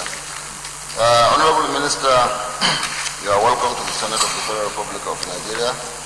And like my other colleagues said, and I listened to your narrations very carefully, and I'm happy to hear the giant steps you have taken, which I'm sure is a plus for this administration and this Senate, particularly like you rightly said, because you wouldn't have been able to achieve what you achieved without the cooperation of the National Assembly. Honorable Minister, some of the questions I wanted to ask were asked by my friends, so I will skip them. Number one, I will start with, you have told us the progress made by various teaching hospitals, especially the one that caught my attention as University of Lagos Teaching Hospital that has been able to put in place an independent power supply. Can you share maybe with Nigerians on how Lagos University Teaching Hospital were able to achieve that feat, so that other teaching hospitals could also maybe emulate that very good example? And if there is anything some of us here can do to assist maybe their teaching hospitals to achieve that feat, maybe they can do so. Number two, you have rightly told us where the problem is. Healthcare delivery system has collapsed almost completely at the state level. This is a non-fact for most of us. You have told us what it takes, to partner or to register into this laudable objective of this administration under your watch. Which to me, the only maybe militating factor is the 100 million naira, which apparently from what you said, the state governors, most of them, from what you have reeled out to us, have failed to pay the 100 million naira to get their people registered so that they can benefit from this laudable program. You have told us that you partnered with the Governors Forum, who apparently did not do anything. I don't want to go too much into that issue for very obvious reasons. But the fact that the Kwara State is one of the states that has not registered, I think speaks volumes without saying too much about that. Honorable Minister, maybe would you, I thought you would not talk. I thought you would not talk. I didn't go too much now. Yes, thank you so much. Okay, your mic, today my mic is behaving as the boss, so it refused to go.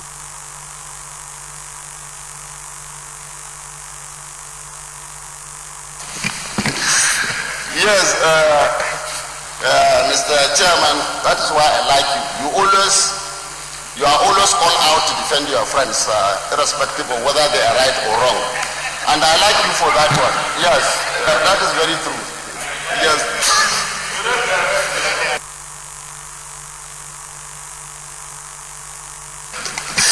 Well guided, Mr. Chairman.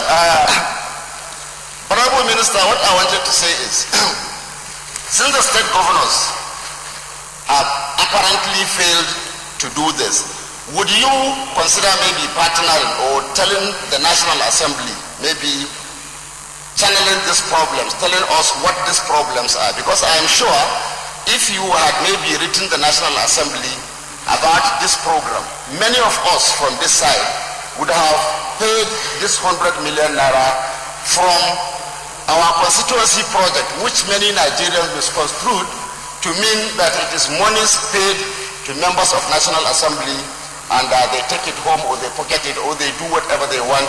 You know, some even said that they build houses. Closely related to this, I will remind you of one thing, Mr. Honorable Minister, which will be my last question. Upon assumption of office, I had reasons to interact with you based on a petition I wrote to the presidency, to the office of Mr. President. It is closely related to what I said now, that members of this National Assembly would have paid long time ago this 100 million naira from this constituency project. Honorable Minister, in 2012, in my first time in office, the medical director of FMC Gusau came to my office and said that he was there to greet me after defending his budget. And after the greeting, he drew my attention. He said, "Sir, do you notice that from Zaria to Gusau is about 200 kilometers? And from Gusau to Sokoto is another 200 kilometers. I said, "What has that got to do with me here as a senator?" He said, "I'm driving a point, sir." He said, from Zaria to Sokoto is a distance of 400 kilometers. And sir, in between, the only place you get is Gusau, the capital of Zamfara State. And as I speak to you today, Zamfara State Federal Medical Center Gusau is lacking of so many vital equipments. And God forbid, if anybody is traveling that road and for whatever reason had an accident in between, he had to be either ferried back to Zaria or taken to Sokoto, which is a distance of 200 kilometers either way. So I now asked him that, what can I do to assist? And he told me some of the equipment that we need to put in Federal Medical Center Gusau. And I asked him to do the costing. He did it and came with a figure of 300 million naira that time.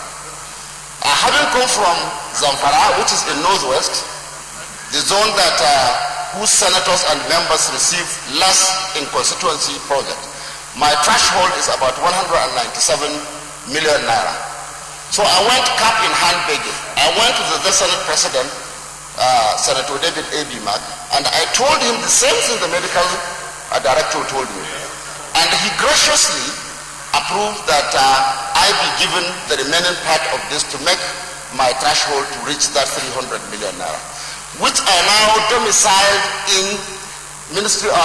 Federal Medical Center Gusau to purchase those critical equipment so that in the event of any accident, which we don't know who it is going to be, now people can be attended to in Gusau without necessarily taking them back to Zaria or taking to Sokoto. Honorable Minister, through 2012, 2013, 2014, up to 2015, that project didn't see light of the day even after the monies were paid 100%. That year, I could remember only myself and Senator Chukwumereje of blessed memory domiciled their constituency projects in Ministry of Health. His own 25 million naira, while I put the whole 300 million naira. And the monies were paid to Ministry of Health, completely 100% during Jonathan's administration. But what happened? The then Minister of Health, Dr. Onyebu Chichuku, took the money belonging to Federal Medical Centers, Gusau, the monies belonging to the people of Zamfara Central that I domiciled in that place, and took it in active connivance with his permanent secretary, with the benefit of what we have now. We have seen where they sat in the ministry to award contract.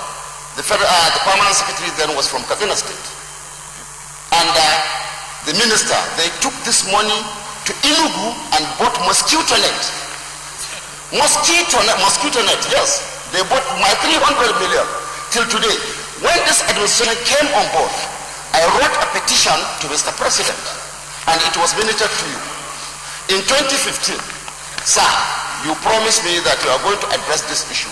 2015, 2016, 2017, 2018, up to now 2019, I'm retiring, and the monies belonging to the people of the Zamfara State are missing, nowhere to be found, and we have not benefited.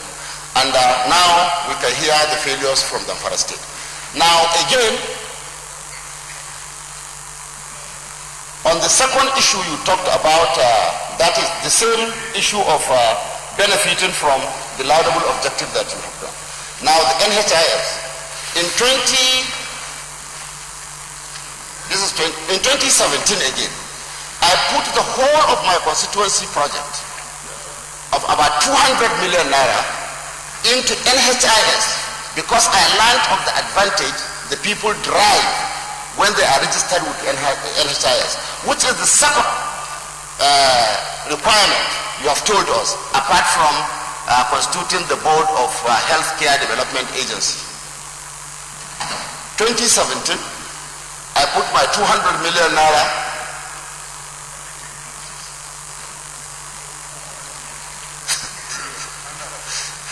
Clark. Yes, in NHIS, Honorable Minister, till today, the story has been, we have to get a letter from the SGF office, we have to do this, we have to do that. To me, it is like there is a general kind of gang of sabotage against the good people of the Zamfara State by Ministry of Health, to deny us, of these monies that senators and the members of House of Representatives are always being blackmailed, and called names, in the name of pocketing constituency project allowances. This is where I channeled my own, and this is, if we had gotten these monies, this is what it would have done, to my people, but nothing has been done. Honorable Minister, is there anything, maybe as a cap, you can do, especially about these two issues? My 300 million, my 200 million belonging to the good people of the Zamfara State, so that the people of the Zamfara State can benefit from these things. God forbid, when I was in your office, I told you, what the CMD told me that day touched me, because it could be you, even though you are not from Northwest, but maybe you could be on duty tour and just passing through my senatorial district, God forbid, and something happens, and they said you have to be fed back to Zaria or to Sokoto. I'm not too sure if Senator Gobir has prepared his own hospital like I tried to do my own. I thank you so much, and I hope you will be able to say something about this too. Mr. Senate President, I also thank you so much, for giving me the opportunity and for enduring to hear that your friend has failed. Thank you so much. Senator.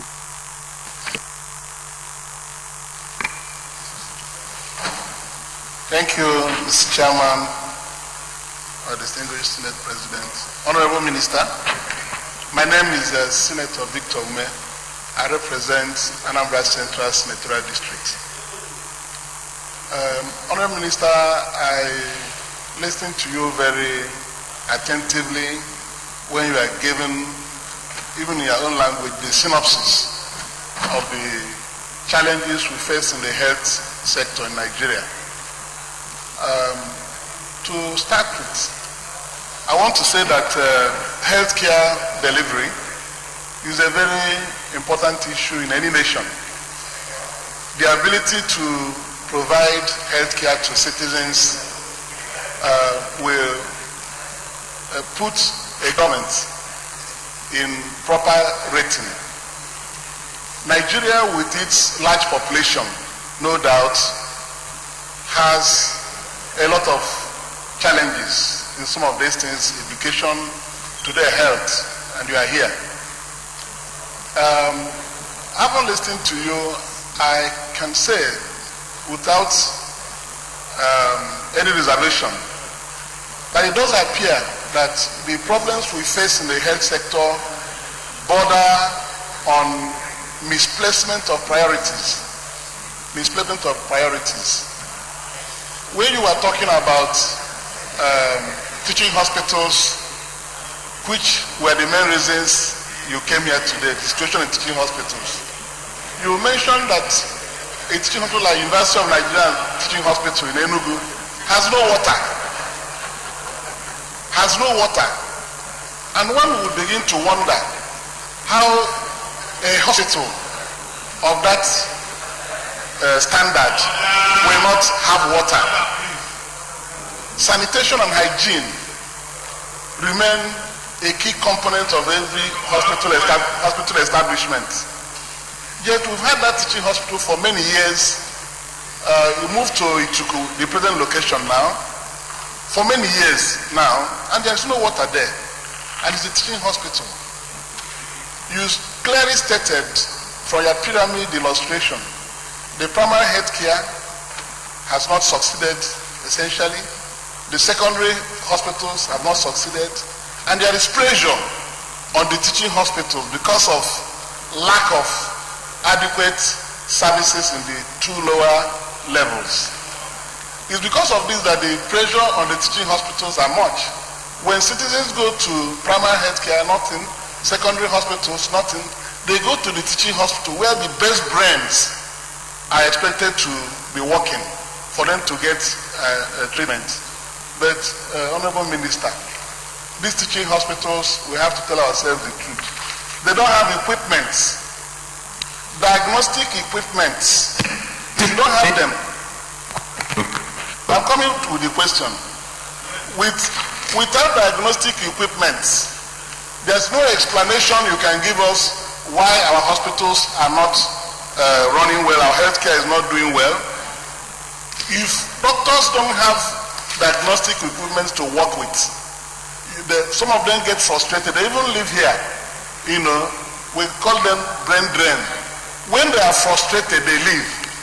So I want to ask you, Honorable Minister, you've passed the buck to state governments, but you are Minister of Health for Nigeria. If the state governments are not doing enough, from your explanation, and you are the Minister for Health, you know that when they fail, you also fail as the Minister of Health of the Federal Republic of Nigeria. What effort are you making to ensure that even the hospitals under your own watch, federal medical centers and the teaching hospitals, that are properly equipped with the essential diagnostic machines, scanning machines, these things you go there, they are not working. Patients will pile up to get MRI done. Some will stay 1 month, 2 months. They go to private facilities and then get reports to teaching hospitals. So I think that I want to get from you, what plan do you have to make our teaching hospitals properly equipped so that they will be really the referral hospitals where somebody can go as a last resort before engaging in medical tourism to India, America, and the United Kingdom and other states, other countries of the world. If we cannot do these things in our teaching hospitals, what is the hope for the country? Thank you very much. Thank you very much, Senator, Doctor, Senior President, Kola Abubakar Sharaki. Thank you. I'm from the great state of Osun, where the minister also comes from. And before I ask my question, for the record, I want it emphasized that taking the money of Zamfara to Enugu did not happen in this regime or under this minister. And I want to pick a quarrel with one of the most agile senators in this republic, my own brother and good friend, Senator Kabiru Garba Balogun Marafa of Zamfara. Because if the money appropriated for his state and his constituency was taken to another state altogether, how come this Senate was not duly informed so that our committee of health could investigate? Because this kind of rascality would destroy this country. If you can take money from one critical place to another place that is maybe equally critical, but whether we like it or not, with ethnocentric undertone. A minister from the southeast taking money from the northwest, critical money. Abba, you have done many things in this place and I admire you, but you should have brought this to our attention much earlier so that many of us could join you and protest this and seek remedy. I'm saying this because sometimes when money is given to ministries, not all the money is given and they are to prioritize. So it might not be your money, but if it's your money, I join you in protest. Having said that, my own question, Mr. Minister, is you and I went through the usage about the same time. It was a few years ahead of you. And at that time, the UCH was ranked the 4th best hospital in the British Commonwealth. That includes England, Wales, Scotland, Australia, New Zealand, and Canada. I remember that Thomas Adeoye Lambo used to boast that our library was the 4th best. Our medical library was the 4th best in the British Commonwealth.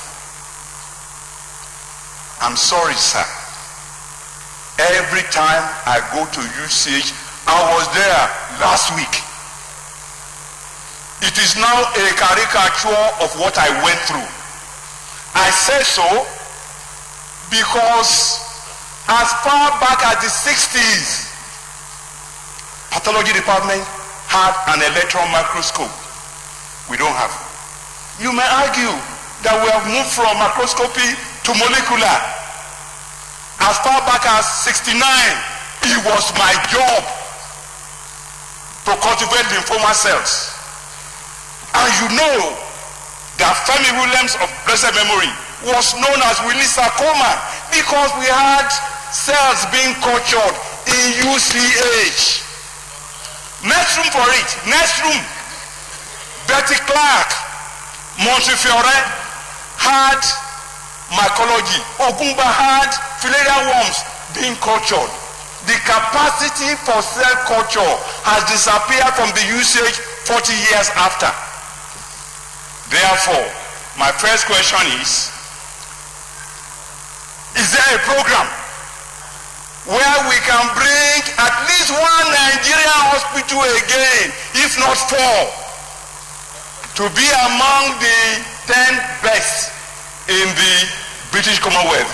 Because once upon a time, Arab sheikhs came to UCH for treatment. You know very well, I gave the 70th anniversary lecture of UCH just last July.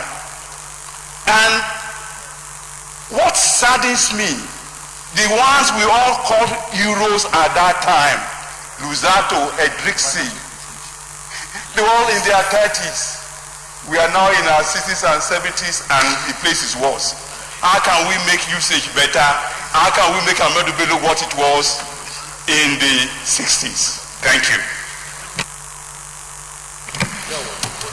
Thank you very much, Your Excellency, distinguished colleagues, Honorable Minister. Sir, I have two questions. The second question has been answered because it was asked by Sam Ego on the internship issue. But the only thing he has not asked is the issue of NYSC also. Because there are many graduates of colleges of health who have MBBS, but unfortunately they are refused NYSC admission into the federal colleges and the federal medical centers. I think that is not good. Because if you don't allow them in the federal institutions, where will they be given NYSC admission? Okay. So please try to look at this issue. I have a reason to say this because I'm a living witness of what happened. Now the second question is about medical tourism. Look at this issue. Many of us actually go to abroad not because we want to go, but because we are forced by the system to go outside for medical treatment. There was an issue where one of the children that I know was operated on this appendectomy. Immediately after that, what happened, nobody knows. I don't know. But the guy became crippled. The child became crippled. He could not walk. So we waited for some time, then we took him to the hospital, Federal Hospital for that matter. I may not mention the name. So when we went there, of course, all the doctors were interested to treat this child. They came, they sat down, they set up the team. We sat down, we looked at that issue. Then they said, okay, they believe that they had some malaise or whatever it was. And then they said we should go to the MRI, office where they would do the MRI and CT scan and so on. They did the MRI. Believe me, Honorable Minister, we could not get the result of that MRI because they said either the computer was faulty or the memory was lacking or some problem was there, and therefore we could not. For 3 weeks, we could not get that out. So eventually we were forced to go to Cairo to go and get this guy, this child cured. So my thinking here is that the question is this: why can't we look at some specific hospitals within the country? For example, in Abuja here, you can make a special case for Abuja so that any kind of element can be treated in Abuja. Sink money in there so that we can treat some people. At least we know that we can stop some people from going to this medical tourism because we have specialist hospitals there. If you can do that in Abuja, then try to look at places like Enugu or Ebiu's area, then we have 3, where at least we can curtail people from going abroad to do something there, at least to waste our money. I think it's important that we can be able to do that. Thank you very much, Your Excellency. Yes. Thank you, sir. I will also again start from the last question from distinguished Senator Goodwin. The issue of the Center of Excellence is something that will receive utmost attention in the second tenure of Mr. President, and discussions are ongoing. We've actually started it by identifying 8 of our facilities across the country. When I came in as a minister, we have a database in the ministry where we document the cause of death for those brought back into the country. There is a law where you cannot just fly in a corpse into Nigeria. We need to give a waiver for you to bring them, and we are documenting the cause of death. The number 1 cause is cancer, the number 2 is cardiac, the number 3 is kidney, which is renal. And so we said, let us start by improving the facility of those 8 centers to do this, and it has started. We're starting with cancer, and at the last count, I made mention of Abuja, I made mention of Luth, and we are building volcans in Zaria, in Ibadan, in Enugu, and Benin. And also there is one that is ongoing in Maiduguri. So this is ongoing, and we believe that it will receive additional support for this. We're also looking at the concept of equipment leasing, which I mentioned. Many of these equipment require constant electricity supply, and that is a major problem. The MRI you are talking about must have regular electricity supply, and that's a major issue. And so, sir, we've received quite a number of offers about a PPP arrangement. We are looking into them in order to improve those facilities that you made mention about. The issue of NYC, any NYC doctor in Nigeria will get posted. But the problem they have, I can take this on with you, sir, privately.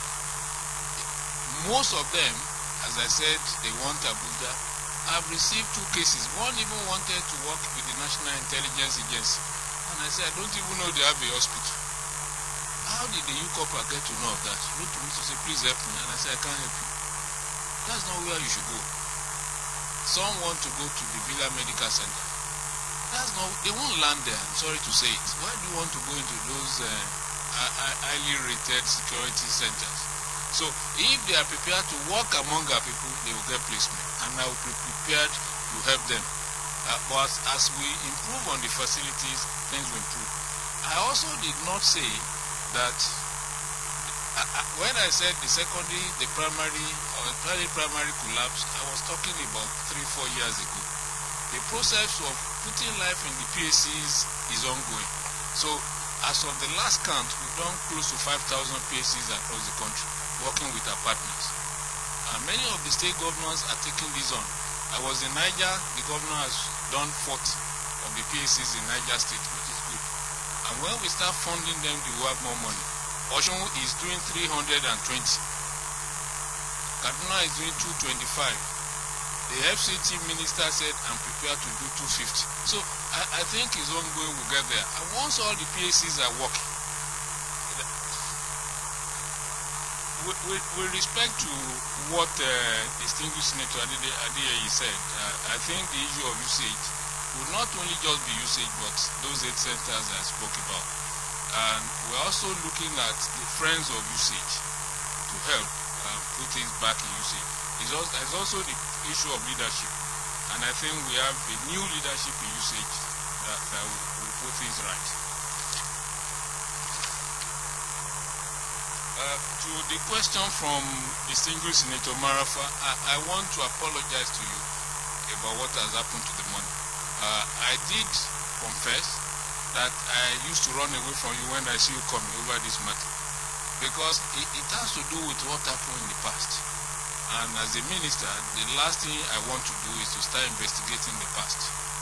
And I talked to the MD, I said, look, make provision in your budget, let's buy this equipment, because we cannot reopen what has happened in the past.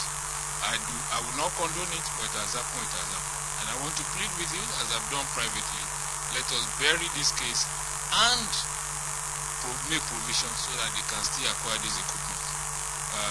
Again, I want to appeal to you to, we will get it there, please. And I hope you will accept this final apology and let's move on, sir. I'm not aware of the NHI's work. I'm hearing this for the first time. I'm only aware of the 300 million. I investigated through the files, and truly it was used to buy nets. And I apologize for whatever happened in the past. On the issue of the funding of the teaching hospital, I think it's Senator Urugide who mentioned TED Fund. TED Fund is the game changer even in the universities. What we have in the universities today will have been sorry side if not for TED Fund. And the executive secretary, who was there before and is now back, visited me last week. And I resuscitated the idea of TED Fund funding teaching hospitals. The teaching hospital is the lab of the medical school. And so we will also require support to push this. I learned it's been approved by the board. where he will fund the teaching hospitals through the university. And to me that is okay. There was an original approval by the Tedford Bond to fund the teaching hospital to the level of 500 million every year. If a teaching hospital gets 500, give me 5 years, the teaching hospital will be a paradise. So he's promised to go and look into his book. We met last Thursday. And if it was cancelled by the subsequent board, he promised to reopen it. If it has not been cancelled, he will sustain it. I think he started with only 2 hospitals, JOS and UCH. JOS got the money, but UCH did not. So, but if we can get that practice back, where each of the hospitals will get this money, sir, the teaching hospital will change. Because what they need is regular infusion of money. And that will make it, and you can plan. But if you are not sure what is coming, you cannot really plan. So that is with respect to Tedford. On the issue of outsourced services, is a major problem. The hospitals cannot pay for security, they cannot pay for cleaning. Because this money was taken away because in the past someone felt the money was not well managed. But then we went into a centralized system where the money was put under the service-wide vote. And then accessing that money became a challenge. At the last count, I think some of them received the first tranche, or what should be a huge money, maybe about a third of the money. But the real solution is to put this money under their vote. It shouldn't be a service-wide vote. If it is not enough, they can ask for more. But not to give them, to me, is an error. And we should revisit it, let them have their money, put in a vote there for cleaning, for security, their source services, and things will change.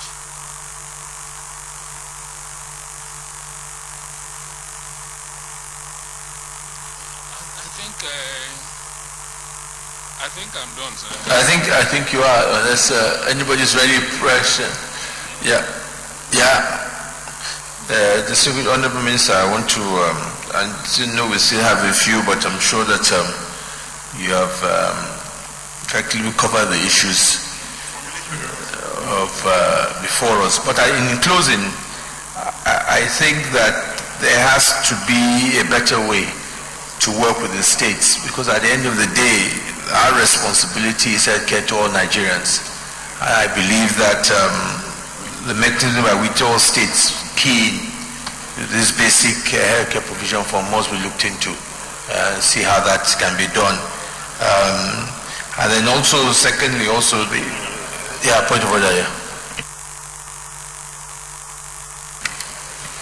Mr. Chairman, very distinguished colleagues, I move that we suspend our order 13 to allow the Senate to sit beyond 2 o'clock. Mr. Chairman, distinguished colleagues, I rise to second that we suspend order 13 to enable us to sit beyond 2 o'clock. I so second. Distinguished colleagues, those in favor of the motion say aye. Those against say nay. The ayes have it.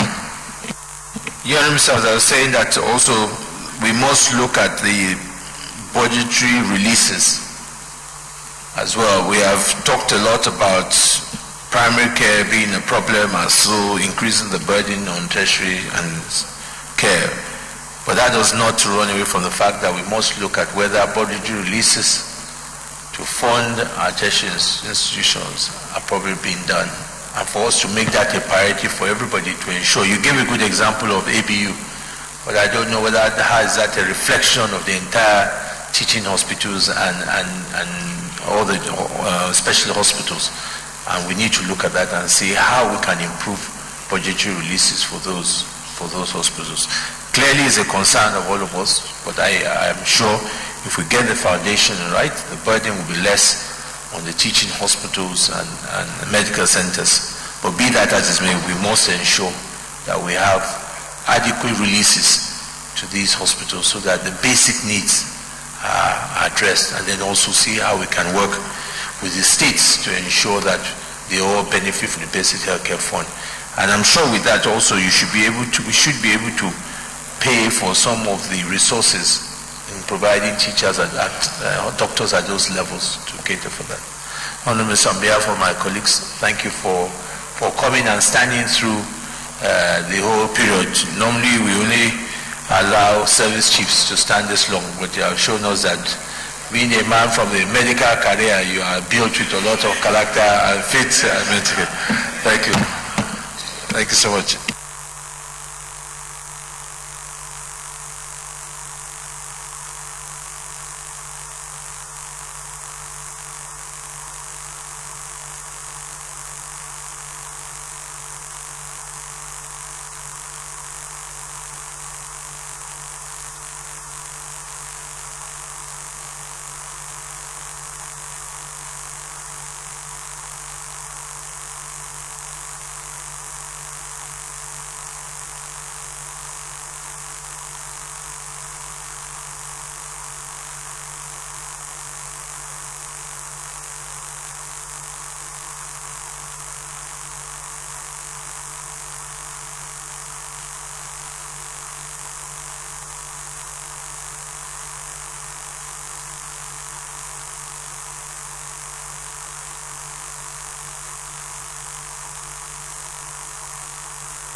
Yeah, Senate. Mr. Chairman, very distinguished colleagues, I move that the Senate reverse plenary for the charter report progress. Mr. Chairman, I second that we reverse to plenary to report progress. Distinguished colleagues, those in favor of the motion say aye. Those against say nay. The ayes have it.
Distinguished colleagues, the Senate in the Committee of the Whole was briefed by the Honorable Minister of Health, Professor Adewale, on the state of Nigerian hospitals, facilities, efficiencies, and federal government efforts are confronting these challenges. He informed the Senate that primary and secondary health care had collapsed in various states of the Federation, and that the abandonment of primary and secondary health care was what has led to the crowding and overstretching of the facilities of the tertiary health care. But that the approval of the Basic Healthcare Provision Fund by National Assembly in the 2018 Appropriation Act is a game changer in the health sector. His belief that with this, the primary healthcare would improve, and as such there will be less pressure on the tertiary institutions. Presently, only 22 states of the Federation are keyed in, and I was appealing that the 14 states that are left should immediately join. And the major challenges facing the tertiary care, such as power and water, that they are designing ways to overcome these challenges. And that there have been some success stories in a few of the hospitals, and that things have improved slightly. There is still a long way to go. Thereafter, he answered questions from distinguished senators on ways to improve the healthcare system. Is this a true reflection of what transpired at Home Jado?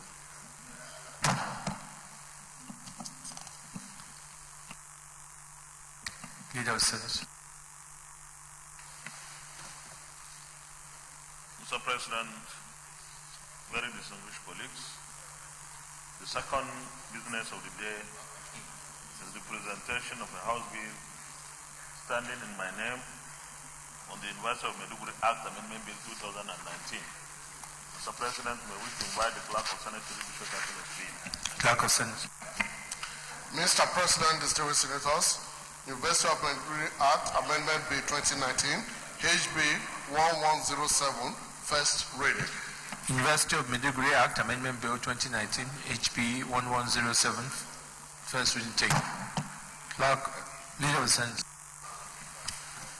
Mr. President, very distinguished colleagues, the third business of the day is also the presentation of House bill standing in my name on the Obafemi Awolowo University Transitional Provisions Act Amendment Bill 2019. Mr. President, may we invite the Clerk of Senate to read the short title of the bill. Clerk of Senate. Mr. President, distinguished senators, Obafemi Awolowo University Transition Provisions Act Amendment Bill 2019, HB 1111, first reading.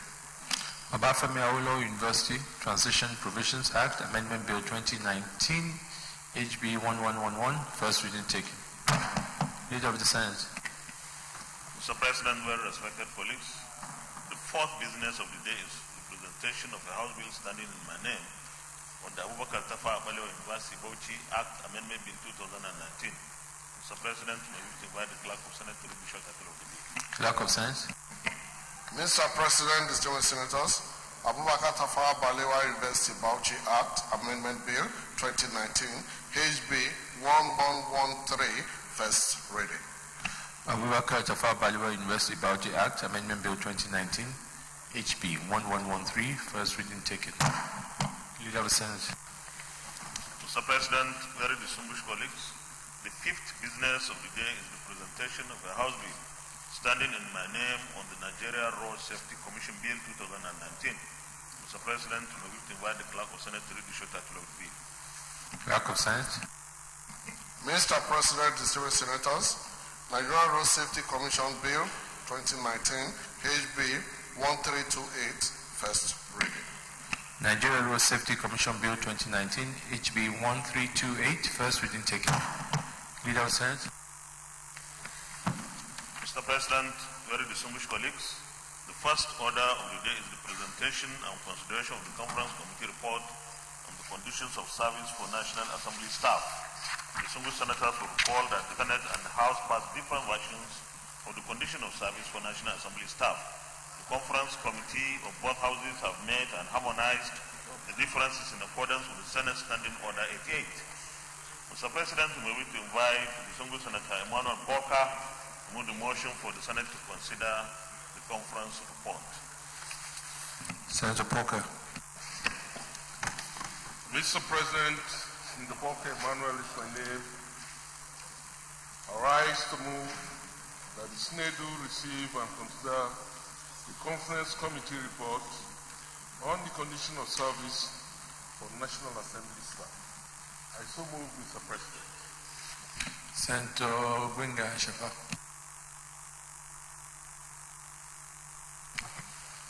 Mr. President, distinguished colleagues, I rise to move that the Conference Committee on the Review Condition of Service in the National Assembly Service report be considered. I so second. Distinguished colleagues, those in favor that the Senate do receive and consider the Conference Committee report on the condition of service for National Assembly staff, say aye. Those against say nay. Yes, have it. Senator Porker, come and lay the report and then present the report.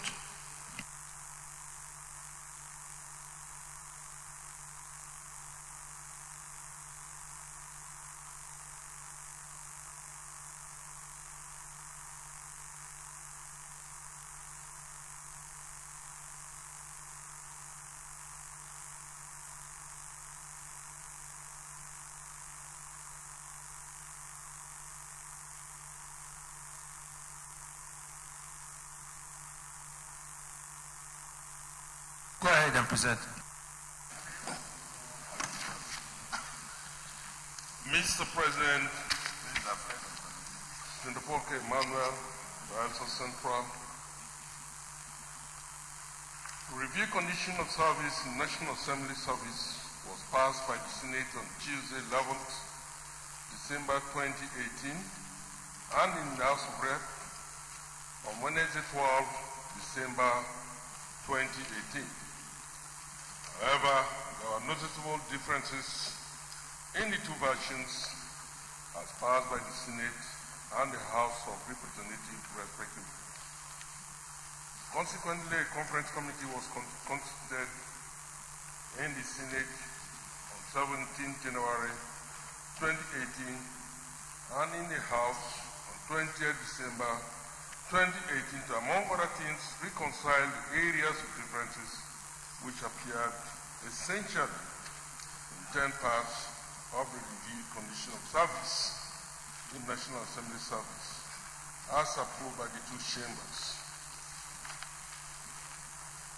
Membership is listed as seen. Let me go to brief areas and comments as reflected on 4. The areas of differences and version adopted by the Conference Committee as follows. National Assembly as an arm of government, a specialized institution which bureaucracy is made up of competent workforce that is into research, analytic realism, and comparative evaluation of data and information, just like institutions of higher learning in the country. Such long-term experiences is required to be able to address the complexities and dynamism of the lawmaking process, which is evolving. The realization of this fact that gave rise to the increase in the retirement age of those that work in the tertiary institution like universities, polytechnic, colleges of education, etc., as well as allied institutions like the Joint Admission and Matriculation Board.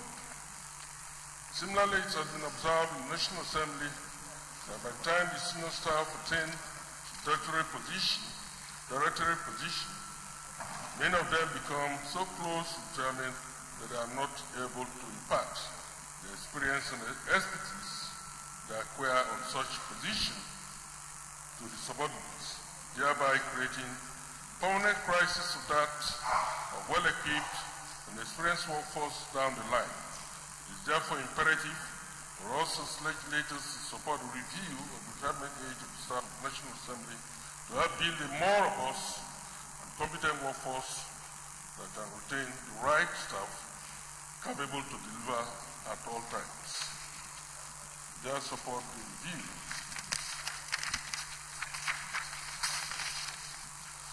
Of retirement age of 40 by service and 65 by age, whichever comes first. There are areas pertaining mainly to funding financial aspect of the proposal, version with lower financial implication has been adopted. Recommendation is hereby recommended that the Conference Committee report on the review condition of service in the National Assembly service be approved.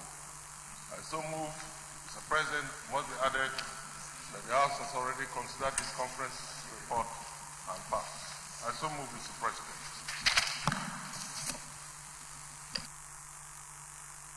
Any comments before I put the question? I'll put the question then. Those in favor that the recommendation that is the Conference Committee report on the reviewed condition of service in the National Assembly approved, say aye. Those against say nay. The ayes have it. The recommendation is hereby approved, and just for to no ambiguity, effective from today. Leader of the Senate.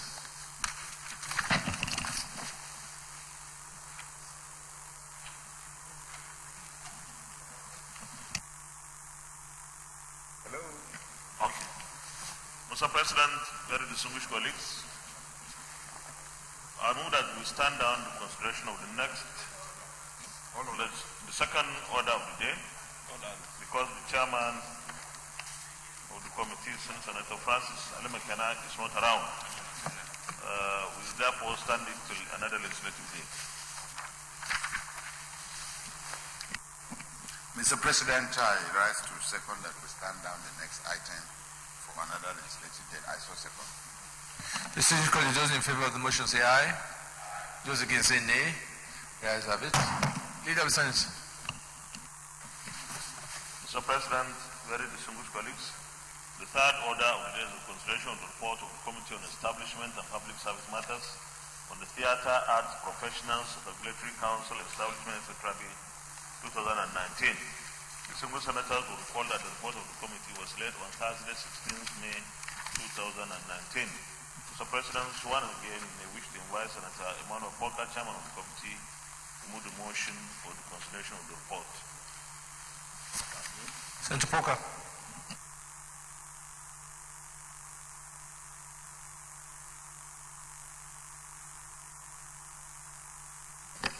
Mr. President, Senator Porker Emmanuel, once more rise to move that the Senate do consider the report of the Committee on Establishment and Public Service on the Theatre Arts Professions Regulatory Council Establishment, etc. Bill 2019 SB 681.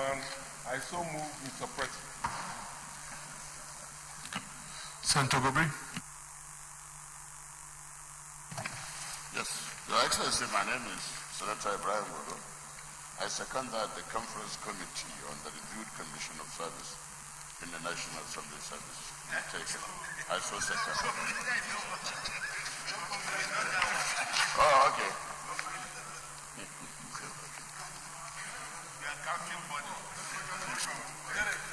Your Excellency, I second the question. I second the motion.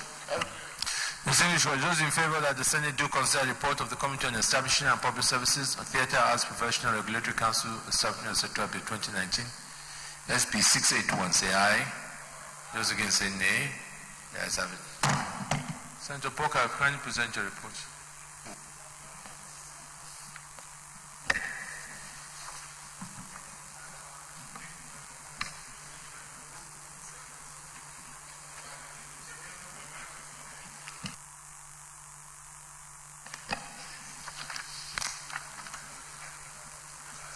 Mr. President, Senator Porker Emmanuel is my name. The Senate at this plenary sitting on Wednesday, 18 July 2018 deliberated on Theatre Arts Professional Regulatory Council Establishment, etc. Bill 2018 SB 681. The bill was read the first time on Thursday, 24th May 2018. It was sponsored by distinguished Senator Victor C. Ume, OFR, Anambra Central Senatorial District. Objective of the bill includes to determine the standard of knowledge and skill to be attained by persons seeking to be theatre art practitioners in Nigeria, B, to establish and maintain a register of members and publications of lists of such members. Committee Legislative Action. Committee has meeting deliberated further on the provision of the bill and thereafter resolved to conduct a stakeholder hearing which will provide a platform for the committee to interact with relevant stakeholders with a view to eliciting their viewpoints on the merits and otherwise regarding the passage of the bill. Accordingly, the stakeholders hearing was held on Monday, 4th February 2019. Mr. President, highlights of presentation by stakeholders include: first, stakeholders stated that theatre art as an entertainment enterprise is a significant revenue earner all over the world and in Nigeria. Secondly, they posited that the theatre arts provide a platform through which the traditional and social cultural heritage of any nation can be showcased. among other issues. Mr. President, let me take the observation and findings. The committee having painstakingly analyzed the above presentation from stakeholders hereby observe and find as follows: that all the stakeholders and the stakeholders herein were unanimous in their support for the passage of the bill. That a well-coordinated and regulated theater arts profession can complement government efforts in the areas of job creation, economic growth, and national development. That the passage of the bill will bring about effective quality control that will ensure the integrity of the profession through censorship of harmful artist products, as well as promote national integration, ethical re-engineering, and create enterprise for economic gains. Mr. President, recommendation. The Senate Committee on Establishment and Public Service, having considered the bill hereby recommends as follows: that the Senate do consider and pass the Theatre Arts Professional Regulatory Council of Nigeria Establishment etc. Bill 2018 as amended. I so present, Mr. President.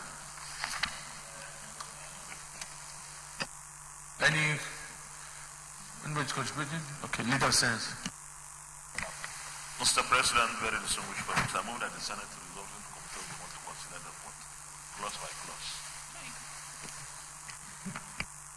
Mr. President, I second that the Senate resolve into a committee of the whole for a class by class consideration. Distinguished colleagues, those in favor of the motion say aye.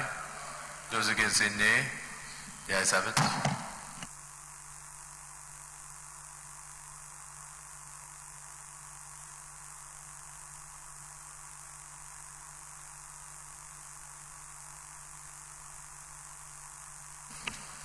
Distinguished colleagues, there are 29 clauses here. I don't see anything controversial in this bill.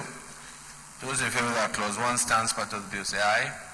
Those against say nay. The ayes have it. Those in favor of that clause 2 to 10 stands part of the bill say aye. Those against say nay. The ayes have it. Those in favor of that clause 11 to 20 stands part of the bill say aye. Those against say nay. The ayes have it. Those in favor of that clause 21 to 28 stands part of the bill say aye. Those against say nay. The ayes have it. Those in favor that schedule 1 to 3 stands part of the bill say aye. Those against say nay. The ayes have it. Those in favor that the explanatory memorandum on page 39 stands part of the bill say aye. Those against say nay. The ayes have it. Those in favor that short title 29 on page 31 stands part of the bill say aye. Those against say nay. The ayes have it. And those in favor that the long title on page 1 stands part of the bill say aye. Those against say nay. The ayes have it. Chief Whip, can you allow the leader to carry out his responsibilities? Mr. President, sir, the Senate leader was just telling me that the Senate President was doing such a good job and he should not allow us not to commend him. Leader of the Senate. Thank you very much, Mr. Chief Whip. Mr. Chairman, very distinguished colleagues, I move that the Senate reverse plenary for the charter of members. Mr. Chairman, I second that we refer to plenary. Those in favor of the motion say aye. Those against say nay. The ayes have it.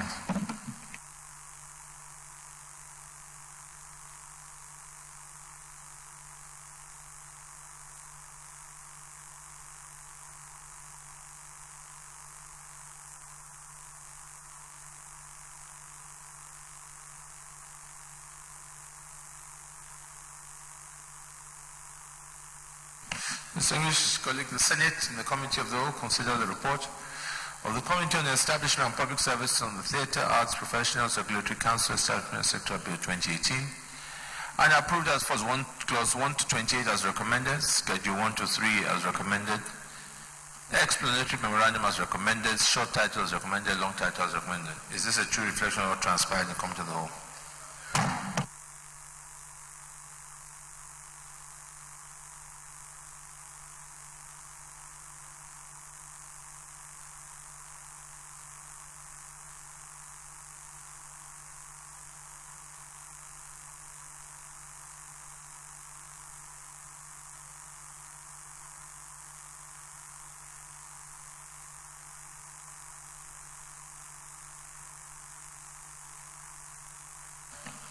Leader of the Senate.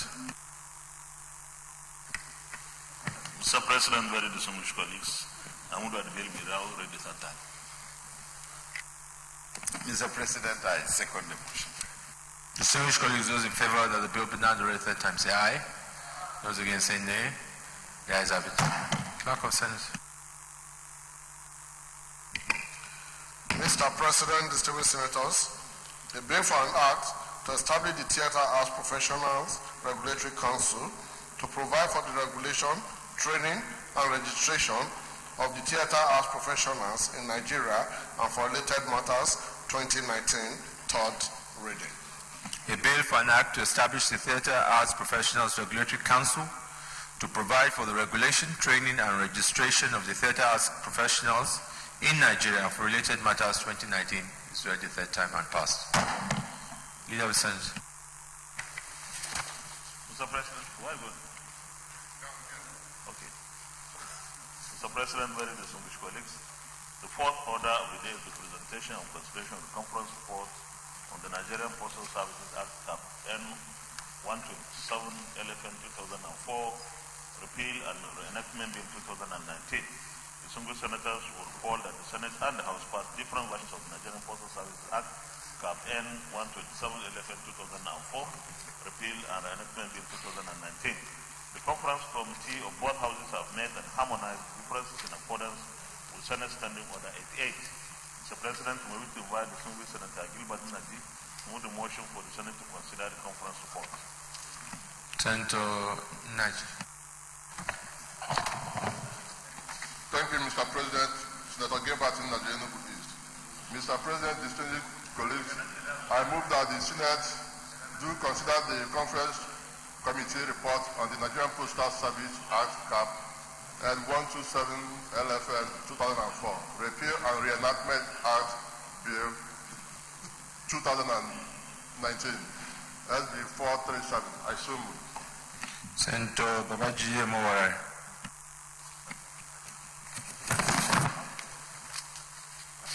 Babajide Mowara Oshurist. I hereby second the motion that the report of the conference committee on the Nigerian Postal Services Act Repeal and Reenactment Bill be presented and considered.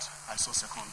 Distinguished colleagues, those in favor that the Senate do consider the conference committee report on the Nigeria Postal Services Act Cap N 127 LFN 2004, Repeal and Reenactment Bill 2019 SB 437. Those in favor say aye. Those against say nay. The ayes have it. Senator Naji, kindly present the report, please.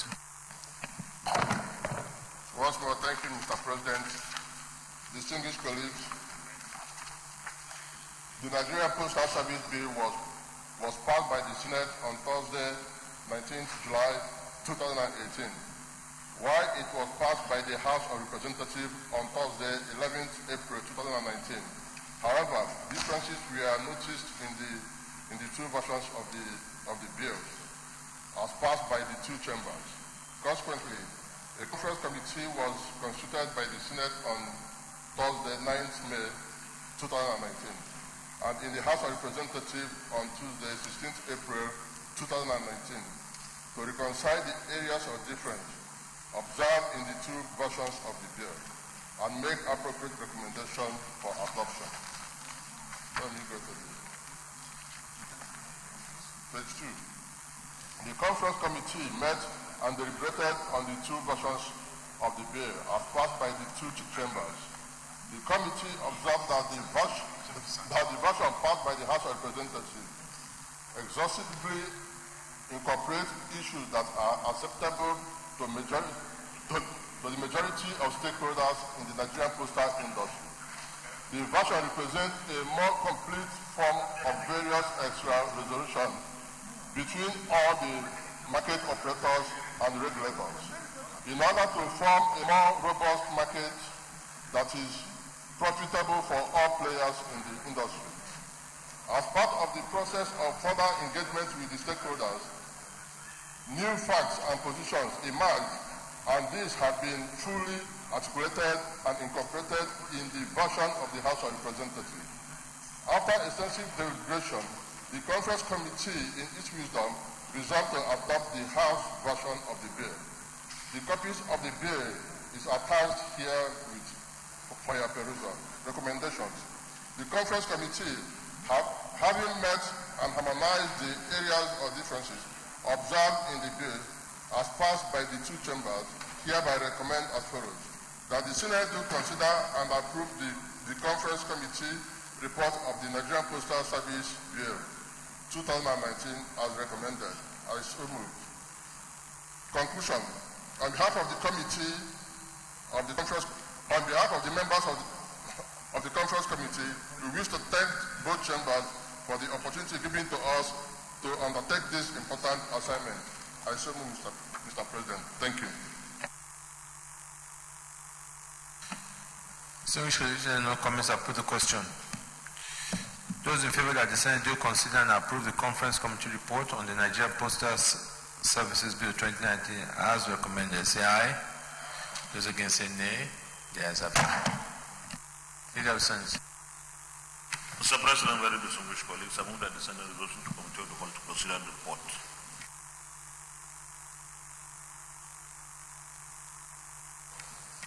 Excited. Mr. President, very distinguished colleagues, the fifth order of the day is the presentation and consideration of the report of the Committee on Tertiary Institutions and Third Fund on the City University of Technology, Kaduna, Establishment, etc. Bill 2019. Distinguished senators will recall that the bill was referred to the committee on Wednesday, 18th day of July 2018. Mr. President, you may wish to invite Senator Ibrahim Barrow, Chairman of the committee, to move the motion for the presentation and consideration of the report. Senator Barrow. I am Barrow Jibrin, African Kano North. Mr. President, I start to move that the Senate do receive and consider the report of the Committee on Tertiary Institutions and Third Fund on the City University of Technology Kaduna Bill 2019 SB 360. Mr. President, so move. Senator Kibanat. Thank you, Mr. President. Gabriel Energy, Enugu East. I do second that the Senate do consider the report of the Committee on Tertiary Institution and Tech Fund on the City University of Technology Kaduna Bill 2019. I so second. Distinguished colleagues, those in favor that the Senate do receive and consider a report of the Committee on Tertiary Institutions and Tech Fund on the City University of Technology Kaduna Bill 2019 SB 360. Those in favor say aye. Those against say nay. Yeah, ayes have it. Senator Barrow Jibril, come and lay and then present your report. Thank you.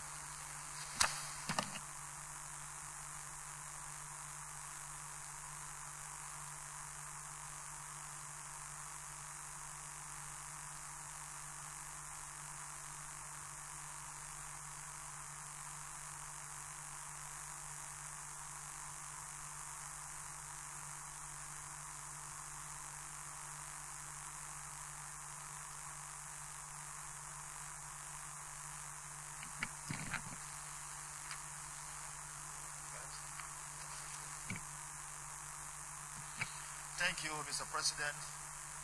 I am Senator Barrow Jibrin. I represent Kano North.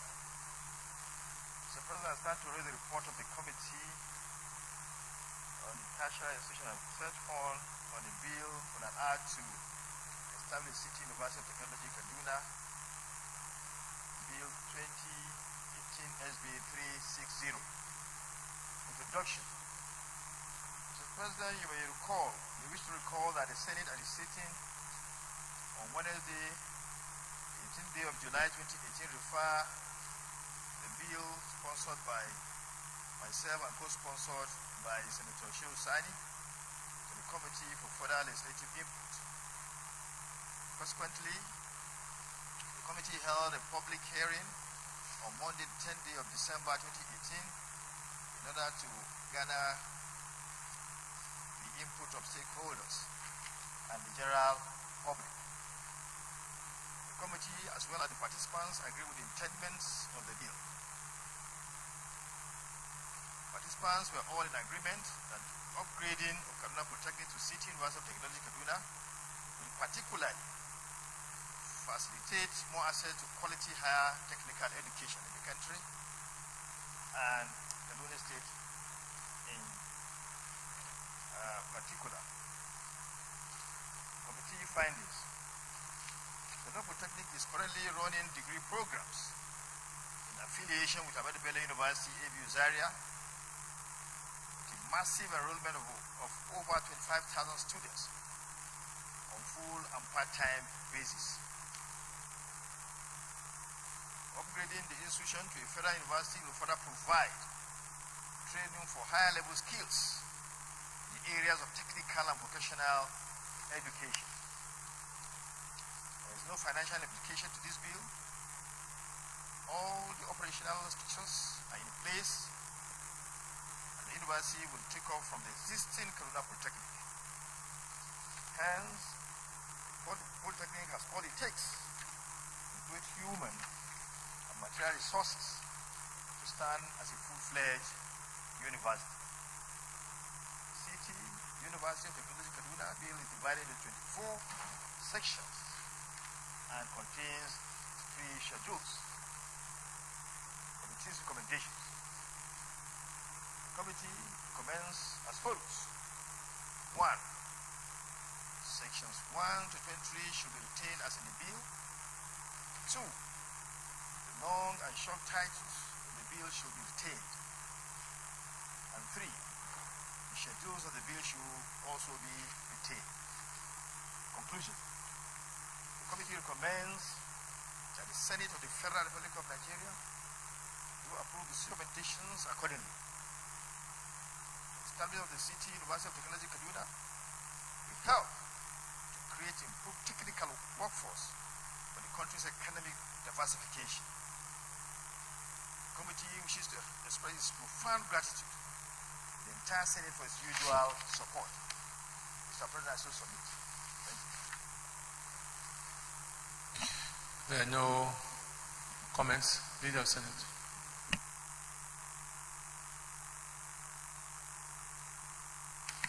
Mr. President, very distinguished colleagues, I'm under the Senate Rules Committee of the Continental Report, clause by clause. Mr. President, I rise to second the motion as moved by the leader. So second. Distinguished colleagues, those in favor of the motion say aye. Those against say nay. The ayes have it.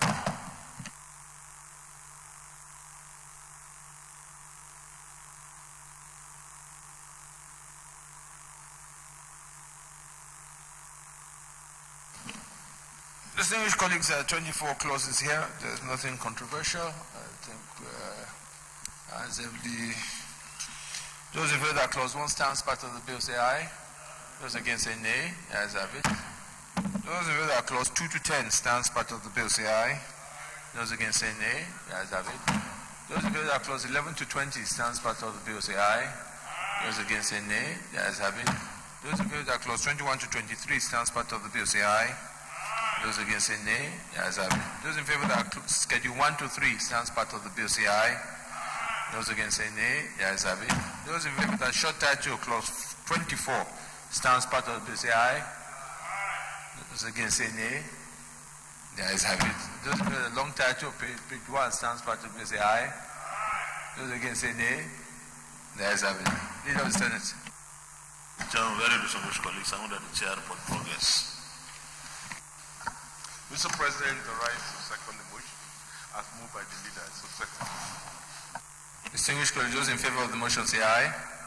Those against say nay. The ayes have it.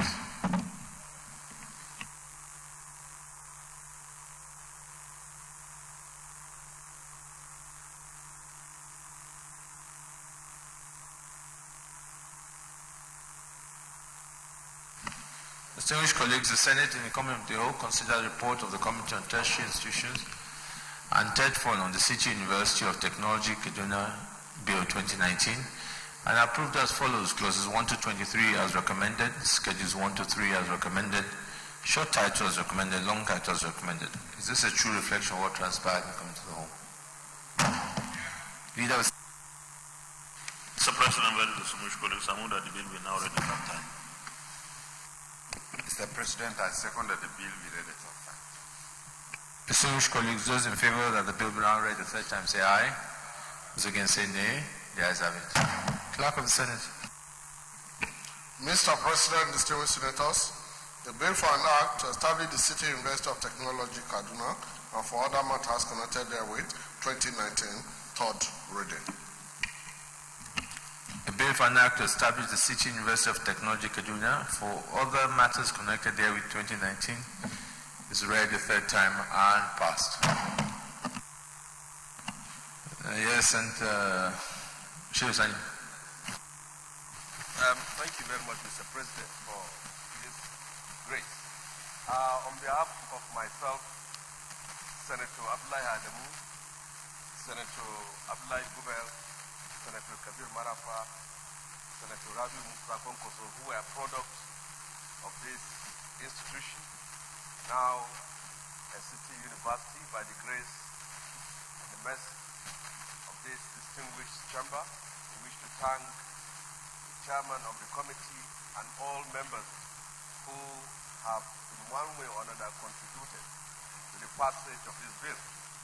And again, Mr. President, we thank you for this grace, for this historic opportunity that a polytechnic established by the late Sir Ahmad Bello Sadona of Sokoto is now going to be a university. It has been able to produce a former head of state, some military governors, and also some civilian governors. And I believe that this is an opportunity for it to do better in our drive for an industrial nation. Thank you very much. Leader of the Senate.